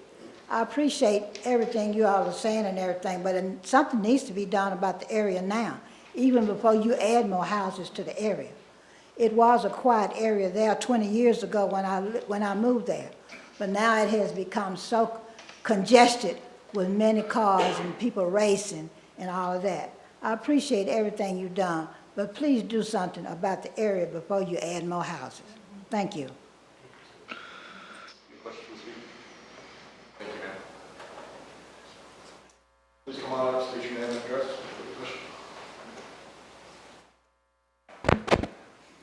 Name is Frederick Stribling. I live at 600 Marywood. This is just an opportunity for me to come here and protest what y'all doing. First thing is that if you're familiar with the street I'm on, up at the end of that, and you may have heard a place called Witch's Castle once upon a time, there was land up there the city had an opportunity to buy for the park. They didn't. And the lady was selling, I think, about $400,000. The city didn't want to buy it. It's too expensive. Then y'all came back a little bit later and spent another couple $100,000, and you did buy it. So that was starting off. Marywood, where I live, used to connect into Cameron Park Drive. It doesn't anymore because the city came to me and said, could we block it off? Because it was being used for traffic, drug traffic, sex traffic, dump your trash. So when they asked me if they could block it off, I said, sure, great. And in exchange, what we will do is that we will pave that road, because it's gravel all the way up. And they said, we will pave that road, and we build a cul-de-sac Now, wonderful. That was in 2003. This is 2022. Has that happened? No. Hey, I get anybody to respond to it? No.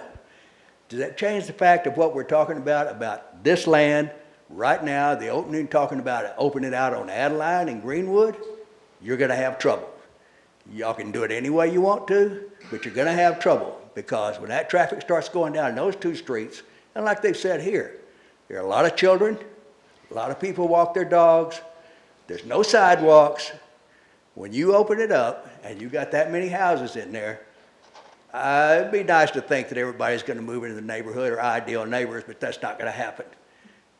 When somebody gets killed, when somebody's child gets run over, who's going to raise their hand and say, well, I'm responsible? And I think that's exactly what's going to happen. Unless, what, you're going to put in sidewalks now?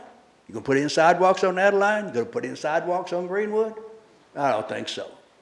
So, you're going to do what you want to do, but I'm telling you, you're going to have problems by putting an entranceway exactly at that area.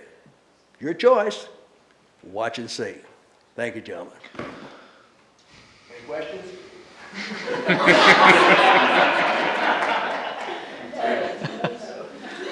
Please state your name and address.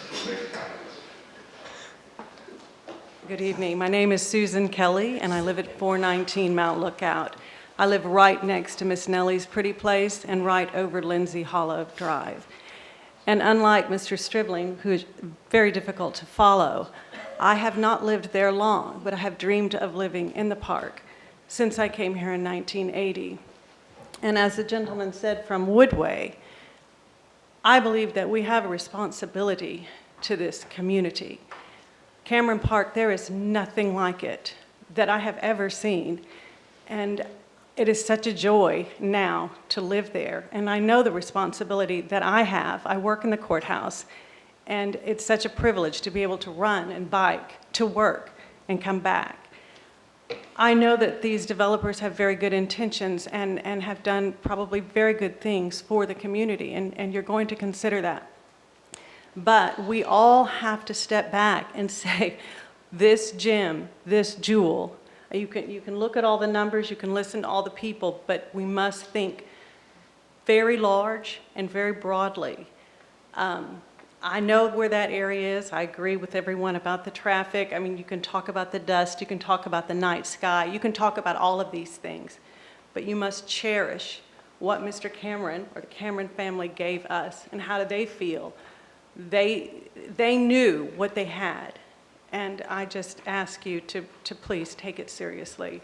At this point, I don't think that there's been enough deliberation on the issue, and I'd ask you to do that. Thanks.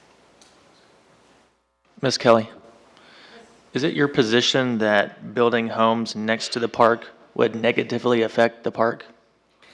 Well, that's a different issue. That's a very general issue. This particular neighborhood, the density of it and where it is, it's very concerning that we're just now getting this information and trying to process it.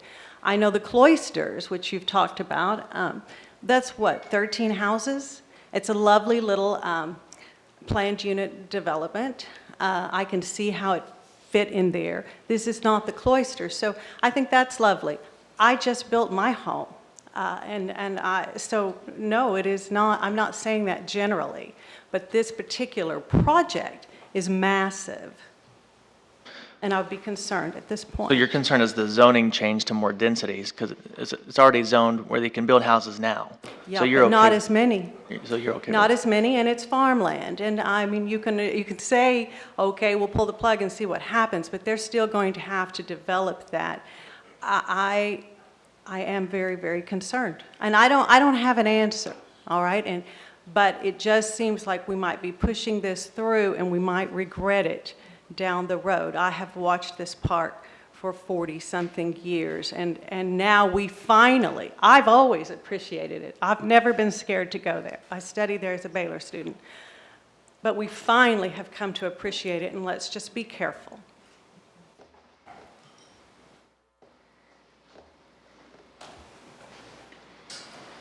Do we have any additional speakers in opposition before we close that section?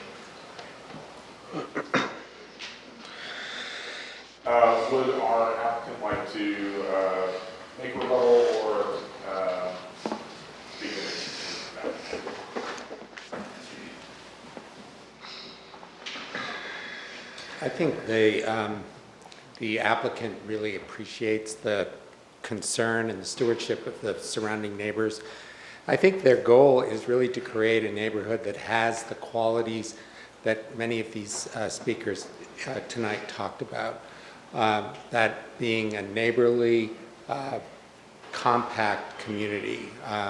So I know that traffic is a major concern. There is a TIA that is being, will be done that I hope is going to shed some more light on the kind of the nature of the traffic that will be in this neighborhood.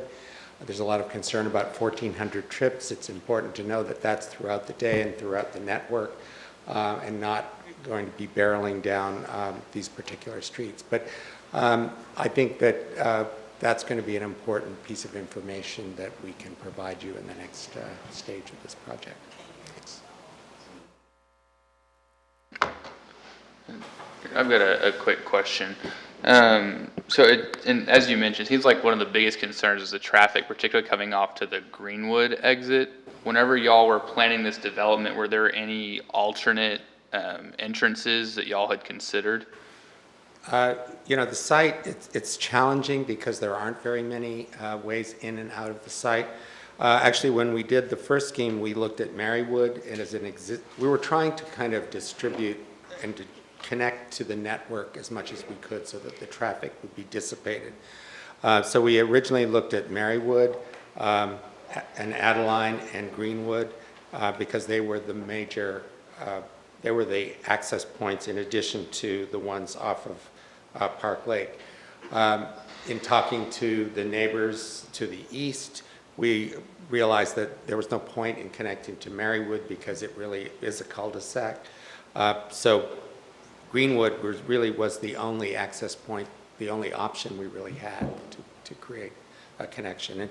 And it's important to have connectivity with this neighborhood, not only for the people that are going to live here, but also for the people that live around the neighborhood in terms of accessing through the site.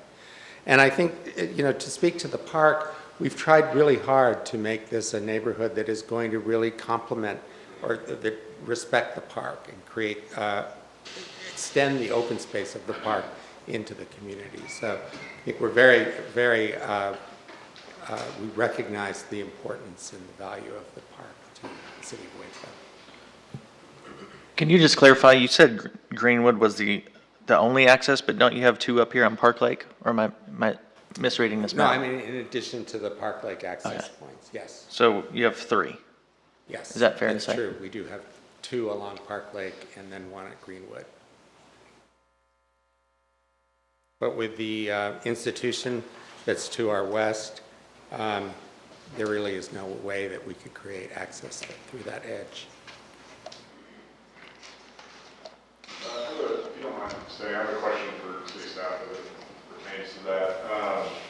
Would the two entrances at Park Lake qualify as the two entrance requirement for emergency services, given that they very quickly? No, they're too close together. So the code requires that there's a certain separation between the two entry points to meet the code requirement.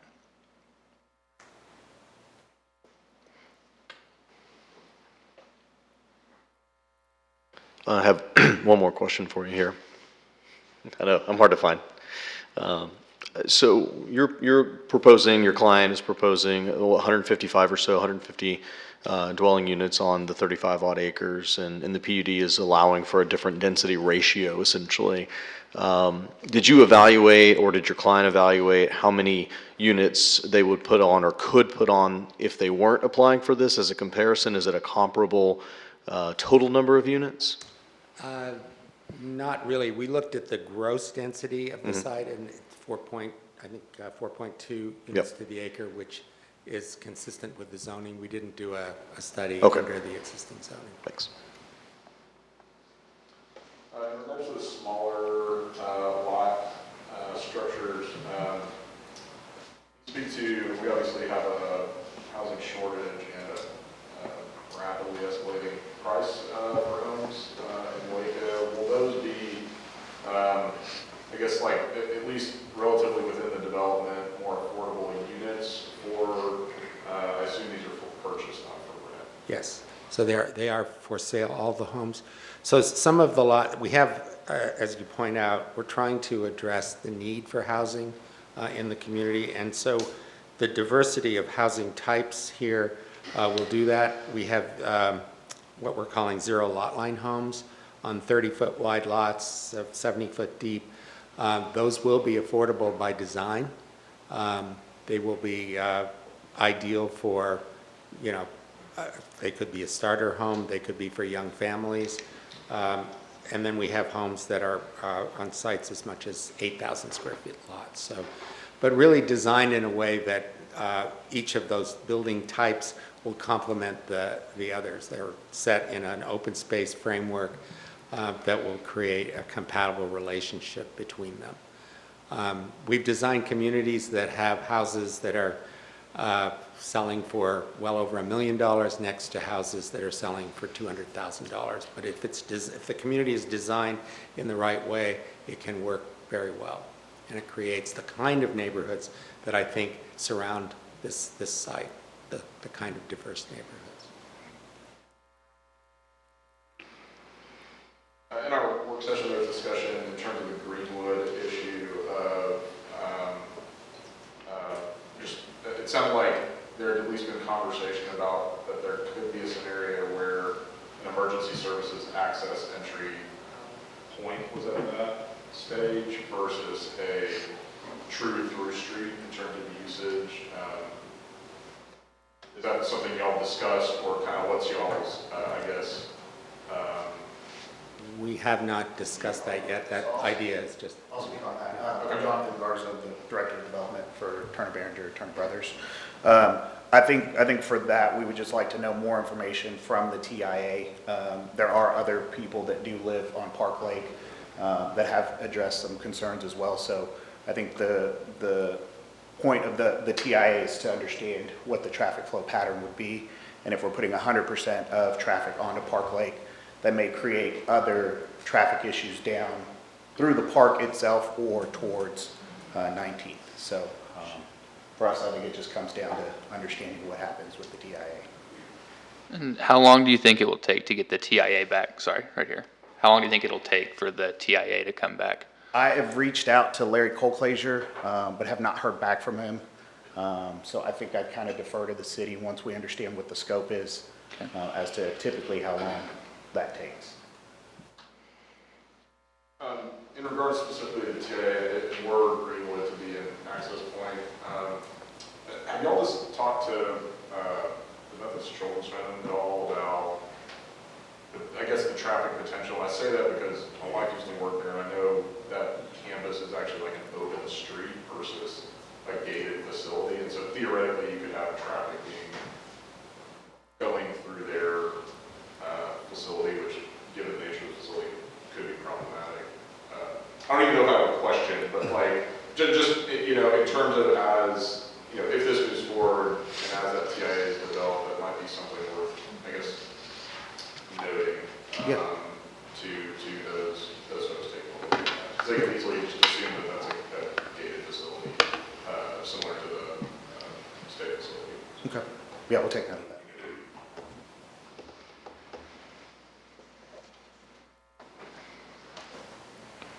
Any other questions for Alvin?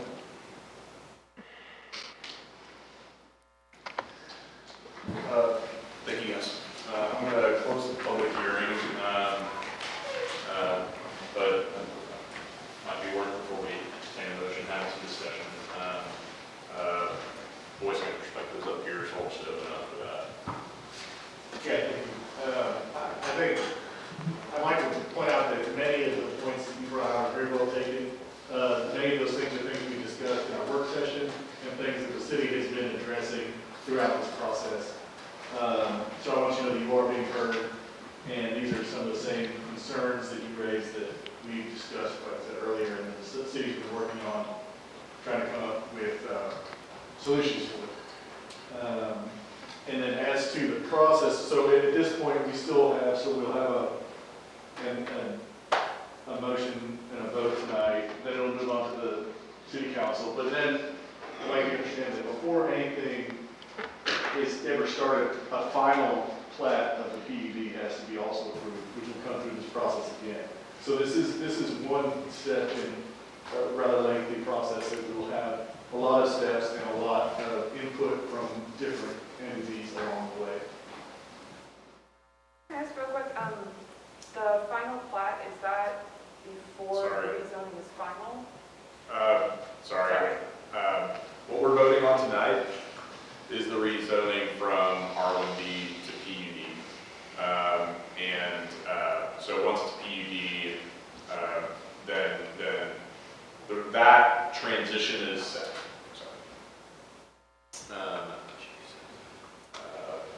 I have a question where there's, one of the gentlemen mentioned water pressure. I see we've got a sanitary sewer study. Will that include if there will be any undue stress on the water system in that area? Sure. So when they, again, this is the zoning change process, so it's still pretty conceptual in nature, especially when you talk a lot about the engineering and construction standards. So, if this moves forward in the process, they will have to come back with a final PUD plan, start putting their engineering and construction plans together, which would include, water, sewer, drainage, streets, and they'll have to meet all our standards and our minimum, water pressure requirements, not only to current residents, but or to the new subdivision, but to make sure current customers and residents aren't impacted by the new subdivision. And then Clint, a clarifying question on that. So on our vote tonight, say it was to be approved, that's not necessarily approving the entrances and exits where they are now. When the final plat came through, that's when there would be a more concrete decision as far as the design of the roads, where the entrances were, or if we approve tonight, does that lock in at some level where those entrances are? So it locks in the conceptual design and layout what's being proposed, subject to all the conditions, and one condition being that a traffic impact analysis is provided. The way those works is the developer will hire a third-party traffic engineer firm that's agreed upon, but between the city and the developer will work on a scope of the study. How far out does it look at? What does it look at? I think one thing that we've talked with the developer is looking at the different options of how traffic's dispersed with the connections as they're shown right now with Greenwood and Park Lake, and then potentially how they would be dispersed if you had some sort of limited access to Greenwood. So all that will be considered. If approved with conditions, all that can be considered at the final PUD plan stage and preliminary plat stage. Okay. And so that is something, the traffic impact study comes back, is reviewed, and it's going to cause, negative impacts on, let's say just use Greenwood, for example, that cannot be mitigated, then it's completely within the Plan Commission and City Council's authority to limit access to Greenwood as part of the final PUD and the subdivision plat. Okay. In terms of determining what qualifies as negative impact to Greenwood, how does the TIA articulate that? Because obviously that's could be seen as like a subjective. Sure. So, and again, this is over my planning head. It's a lot of engineering. So, there's engineering factors they'll look at. They'll take traffic counts of existing conditions. They'll look at the projected volumes that are going to be created by the development, where those trips are going to go, and then have recommendations to mitigate that. There is, obviously, the data will be scientific, but there will be obviously some subjective deciphering of that. What does that mean? What is the impact? I mean, obviously, from the existing condition, 30 more cars could be a negative impact in somebody's opinion. So that is why on these PUDs we have a public process, and we'll definitely continue to include the neighborhoods and the folks that spoke tonight in that process. Is that TIA made public? Yes, it will be part of the public application that will be, available to the public. And how does the public know when it's ready? So when the requirement is that it's submitted with the final PUD plan and the preliminary plat, and it goes through the same noticing process that the concept PUD plan did. Clint, I had to put you on the spot, and I asked this question just because I think to maybe elicit for everyone in the room how, like, the position we're in when we're vote, but what is the precedent on restricting access to a public street like Greenwood? I would guess that every time someone wants to add houses around our community, it adds traffic to someone's street, and we normally don't take the role of restricting that access. And so it feels like the neighborhood's speaking pretty strongly that they, in a perfect world, would have no cars added. To be fair, this is 35 acres of R1 zone land, which even at 10,000 square feet a lot, that's 150 lots. They're projecting more green space and more dense housing, but even if you did a regular R1 neighborhood on 35 acres, that's 150 houses. So is there a precedent that potentially for the next 20 years, this access could be limited to Greenwood, or is this just kicking the can down the road until someone wants to develop it in a different way?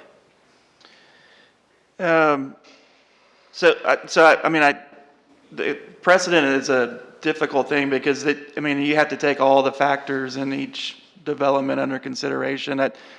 Typically when you're looking at greenfield development and, the ideal development is that you have good connectivity, not only for vehicle access, but pedestrian access. You disperse traffic. Typically a one entry subdivision is not good from a connectivity standpoint. But I do understand the concerns because we're not, this is a greenfield development, but is connecting to existing neighborhoods that have been there 50 plus years.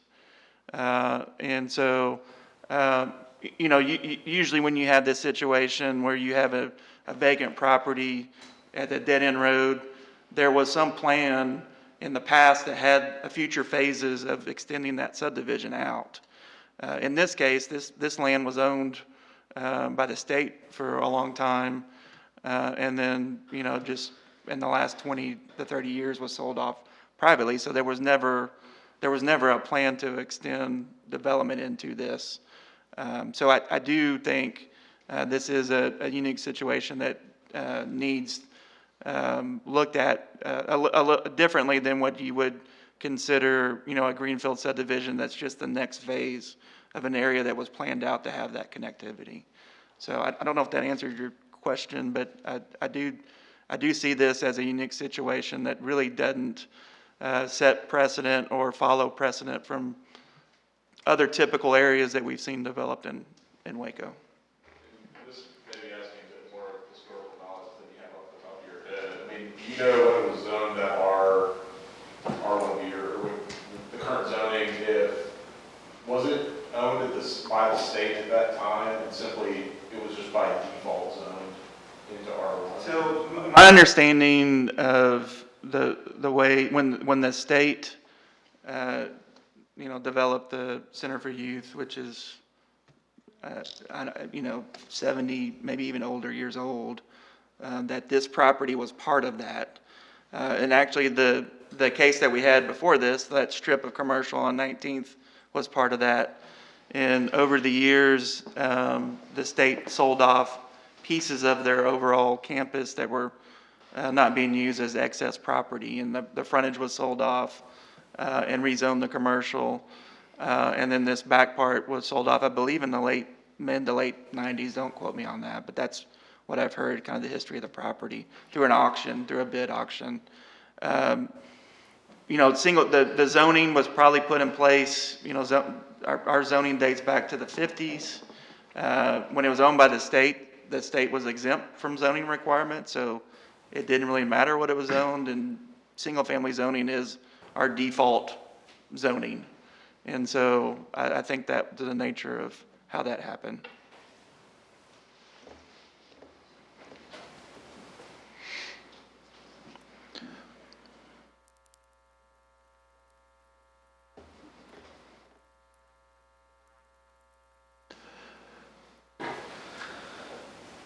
Well, we're probably close to making a motion, I think, so someone needs to do it. And I'll kind of tell you where I'm at, and I can make a motion from there, but I have kind of a question with it. I think at a minimum, we need to condition the approval on the traffic study. I think, to me, that seems pretty obvious. And I'm kind of thinking two ways of doing that. One, the way Clint mentioned that we, move for approval with the condition that the TIA is completed. Or two, I don't know if we can do this, if we can continue the hearing to a date after the TIA has actually been completed. I think that's two potential solutions to the issue. I don't know if y'all have a preference of one over the other, if we can even do the continuance. I don't know if we're allowed to do that or not. So that is an option, that the TIA can be, required, at this level too. There's nothing that would prohibit the Plan Commission from recommending to continue this to complete the TIA, so that you could have that information to make the decision on the concept plan. Okay. Then I'm going to make that, if we're at the point we can make a motion. Yeah, and I'll just add one thing before you do. I don't, that's not a bad idea at all. One positive also for me, and sort of in line with the conversation about stewardship of both the park and existing neighborhoods, is I do think the PUD affords us in the city a good opportunity to have a little bit more say in that process. Mm-hmm. So, yeah, just want to voice that. To go piggyback on what you said, I think, having this rezone to PUD gives us, or gives the city more control over how this goes in. And I think it's important that we bear in mind, if they wanted to develop this just as R1B, we wouldn't be voting on this PUD right now, and they would go put in 150 houses on slightly bigger lots, only they all be the same size house. The reason they want to do the PUD, from what I understand, is because they want to be able to have a diverse type of, some smaller lot sizes, some bigger lot sizes. It's not allowed under R1B, but roughly the same density, and they have the same problem with traffic and everything.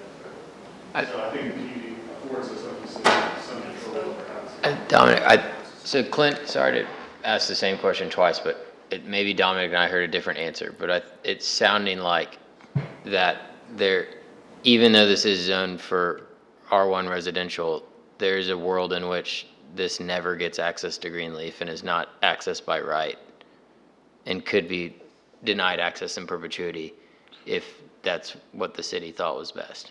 Is that right? So if, let's just say the developer chose to just develop under the existing single-family zoning, it would still have to go through a subdivision plat process. We would still look at access and drainage and utilities and all those things. And so, the traffic impact analysis would still be a requirement. I don't think, and again, it's hard to speculate without seeing the study, but I don't think the study would come back and said that this development, if it developed at R1B, let's just say it's 150 units, is going to come back and say the existing road network in the Greenwood is inadequate to provide access to it. There might be some impacts on it. There might need to be some traffic improvements. But when you look at a capacity standpoint and what residential streets can handle, over a 24-hour period, it is the existing traffic network could handle it. So I don't see a scenario where if this developed under single-family zoning, even with a TIA, that the city would say, based on the TIA, we're not going to allow access to Greenwood. And so I do think the PUD offers that potential because it is a zoning change, and we can add different requirements that is an option that can be vetted out through the PUD process. So to summarize, we may have more control of the entrance points and exit points if it's a PUD as opposed to its current zoning. Correct. Okay. Can I also restate it to make sure I'm understanding? But so it sounds like right now we have the opportunity to put it into a PUD and then make the decision now in the next couple months going forward, what will basically be the decision for the next 50 years and beyond, or us as a planning commission or the current city council votes this application down, and then a year from now another developer will apply for the same thing, and basically based on the technicalities it will always be approved by capacity standards, and it will just continue to be up to whoever's sitting at this podium year after year to vote it down unless we address it in a PUD right now. That's accurate, yes. Great. All right. Then we have time to make a motion now. Yeah. Okay. Because Clint's answer may have actually changed the motion I'm going to make. I think we should approve this initial PED with the condition that the traffic the traffic study be done, and then we can address what the traffic study says at a later date. But if this gives us the control now to potentially decide on Greenwood as opposed to, like Jed said, kicking it down the road for forever, I think we should approve it now, get it as a PUD, and then address the traffic at the next step. That seems like the easiest way to handle this and give the neighbors the most control over what potentially happens, or at least their most say. So vote for approve with conditions the TIA be completed. And can I ask a clarification point? Is that already one of the conditions on there, or should we need to add that as well? So the condition right now is that it be submitted with the final PUD plan, that the concept plan be approved with a condition that the traffic impact analysis be submitted with the final PUD application. Does that satisfy your motion? Yeah, I think so. Because if that point, if the traffic analysis says something different, then we can change before the final. That's correct. Okay. Yes. Then Sorry. I'm going to move that we have. Hold on. Okay. Sorry, just so if we pass the PUD, that he's saying he doesn't expect the traffic analysis to come back and say based on statistics that there's anything wrong with the Greenleaf traffic plan. So if we approve the PUD now, are we still reserving the right to take more neighborhood input, have more community meetings, and ultimately have the PUD say no access to Greenleaf? Yes, that is an option with the final PUD I plan. think that's what Clint's saying, and I think to the uniqueness of, it sounds like the applicant for the PUD and the neighborhood have had some dialogue going on. That's, I would say, not necessarily always the case. And so in my mind, having a zoning shift that affords more oversight to how a property is developed versus just kind of your basic platting, coupled with it sounds, and I could be incorrect, and we're by no means the final stage in this, but it sounds as though the applicant for the PUD has been making some proactive attempts to engage with how it's developed for the neighborhood. That sounds like a pretty decent scenario, other than it perpetually stays green space. And correct me if what I've said is incorrect. No, I agree. They have been, in my opinion, the developer has been thoughtful about not only their design, but getting input from the surrounding neighborhood. I'll second Mr. Smith's motion. So we have a motion by Mr. Smith and a second, Mr. Browse, for Approve with conditions, because the condition's already in there. So it's approve with conditions, which includes the TIA. do we have any final discussion before we vote? Okay. Roll commission. Browse? Yes. Briscoe? Yes. Cole? Yes. Hembry? Yes. Fajardo? Yes. Harris, Yes. Ramos, Yes. Reynolds, Yes. Smith, Yes. Vickers. Yes. Thank you for your general decorum as well. I appreciate it. In the case of Z-22-32, those are recommendations. Mr. Chairman, members of the commission, this is a public hearing on a request from Bowman Consulting Group on behalf of Dwyer Group Incorporated to amend the concept plan for a plan unit development known as the Dwyer Group PUD, located at 317 Bosque Boulevard. Said property being described as Lot 3, Block 1 of the Dwyer addition, to add 2 parcels of land to the PUD. Said parcels being If we can keep quiet while we, until we get out in the hallway, please. to add 2 parcels of land to the PUD. Said parcels being described as Lot 6 and 7, Block 1, the DeVlore addition known as 300 and 304 David Drive, Lot 6 and 7. And then otherwise revise the concept plan of the PUD plan to allow additional parking areas and to rezone the parcels Lot 6 and 7 from R2 to PUD. You want to do the vote count? We mailed out 46 notices and had 0 returned on this request. Planning Services recommends approval of the amendment to the PUD based on the following findings and condition. 1, the proposed PUD is consistent with the land use component of the comprehensive plan, the purposes of Chapter 28 zoning of Code of Ordinances of City of Waco, Texas, and the plan unit development regulations. 2, the proposed PUD is keeping with the purpose and intent of the PUD ordinance by providing a high level of amenities and design standards while allowing flexibility in the use of development of land. We do have 4 conditions. 1, the final PUD plan must meet all development standards consistent with the concept PUD plan and the site requirements of the Plan Review Committee, including but not limited to the following: site grading and drainage, signage regulations, parking, site coverage, access and circulation, gating, landscaping, refuse location and access, fire protection, location and access.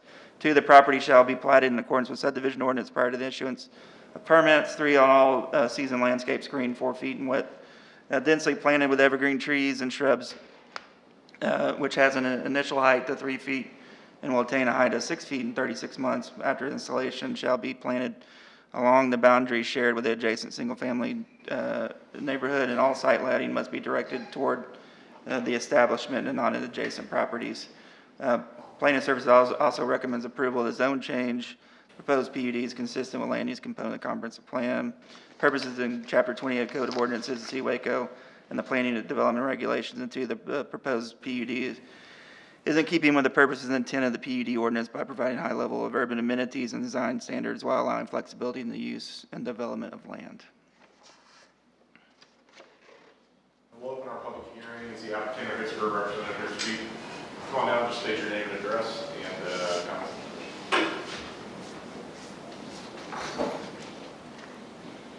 Hello, my name is Jackson Garzoni. I'm a representative of Bowman for the Dwyer Group. This PUD is just an update to the zoning, so it can be replatted into the same plat as the existing Dwyer office building as is.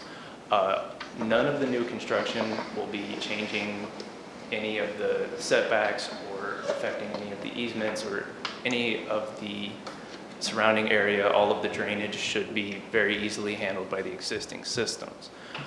There should be nothing unnatural or unusual about this new development. It should be blending perfectly in with the rest of the existing Dwyer Group lot. Thank you.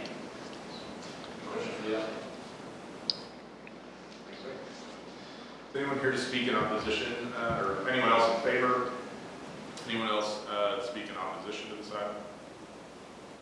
Close our public hearing. Do we have any comments before we entertain the motion? Okay, we'll entertain the motion. Instead of the motion to amend and then to prayer, I'd like to have a motion to approval for the amendment of the PUD and the part 2. Second. Motion by Mr. Ramos, second by Ms. Briscoe. Any final discussion? Please vote, Commissioner. Browse. Yes. Briscoe. Yes. Cole. Yes. Embry. Yes. Fajardo. Yes. Harris. Yes. Ramos? Yes. Reynolds? Yes. Smith? Yes. Vickers? Yes. In the case of ABD-22-3, what are the recommendations, city staff? Yes, sir, Mr. Chair, members of the commission, this is a public hearing on request from David Mayfield for abandonment of 2.117 acre tracts, being portions of South 21st Street, which is a 65-foot right-of-way between Block 17 and Block 10 of the Glenwood addition to the city of Waco, McLennan County, Texas. As per plat, a said addition recorded in volume 69, page 91 of the deed records in McLennan County, Texas. We mailed out 7 notices and had 0 returned on this request. Staff recommends approval of the abandonment request based on the following findings.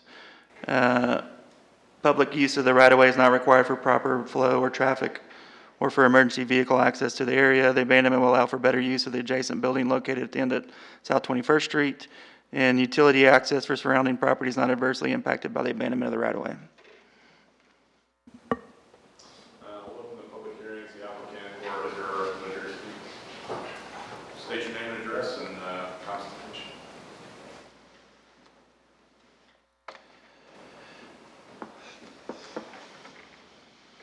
Yes, I'm Dave Mayfield, and we're trying to get this abandonment so that we can put in, rebuild the dock access and add an ADA ramp, and the street's not currently being used. I'm basically here for any questions.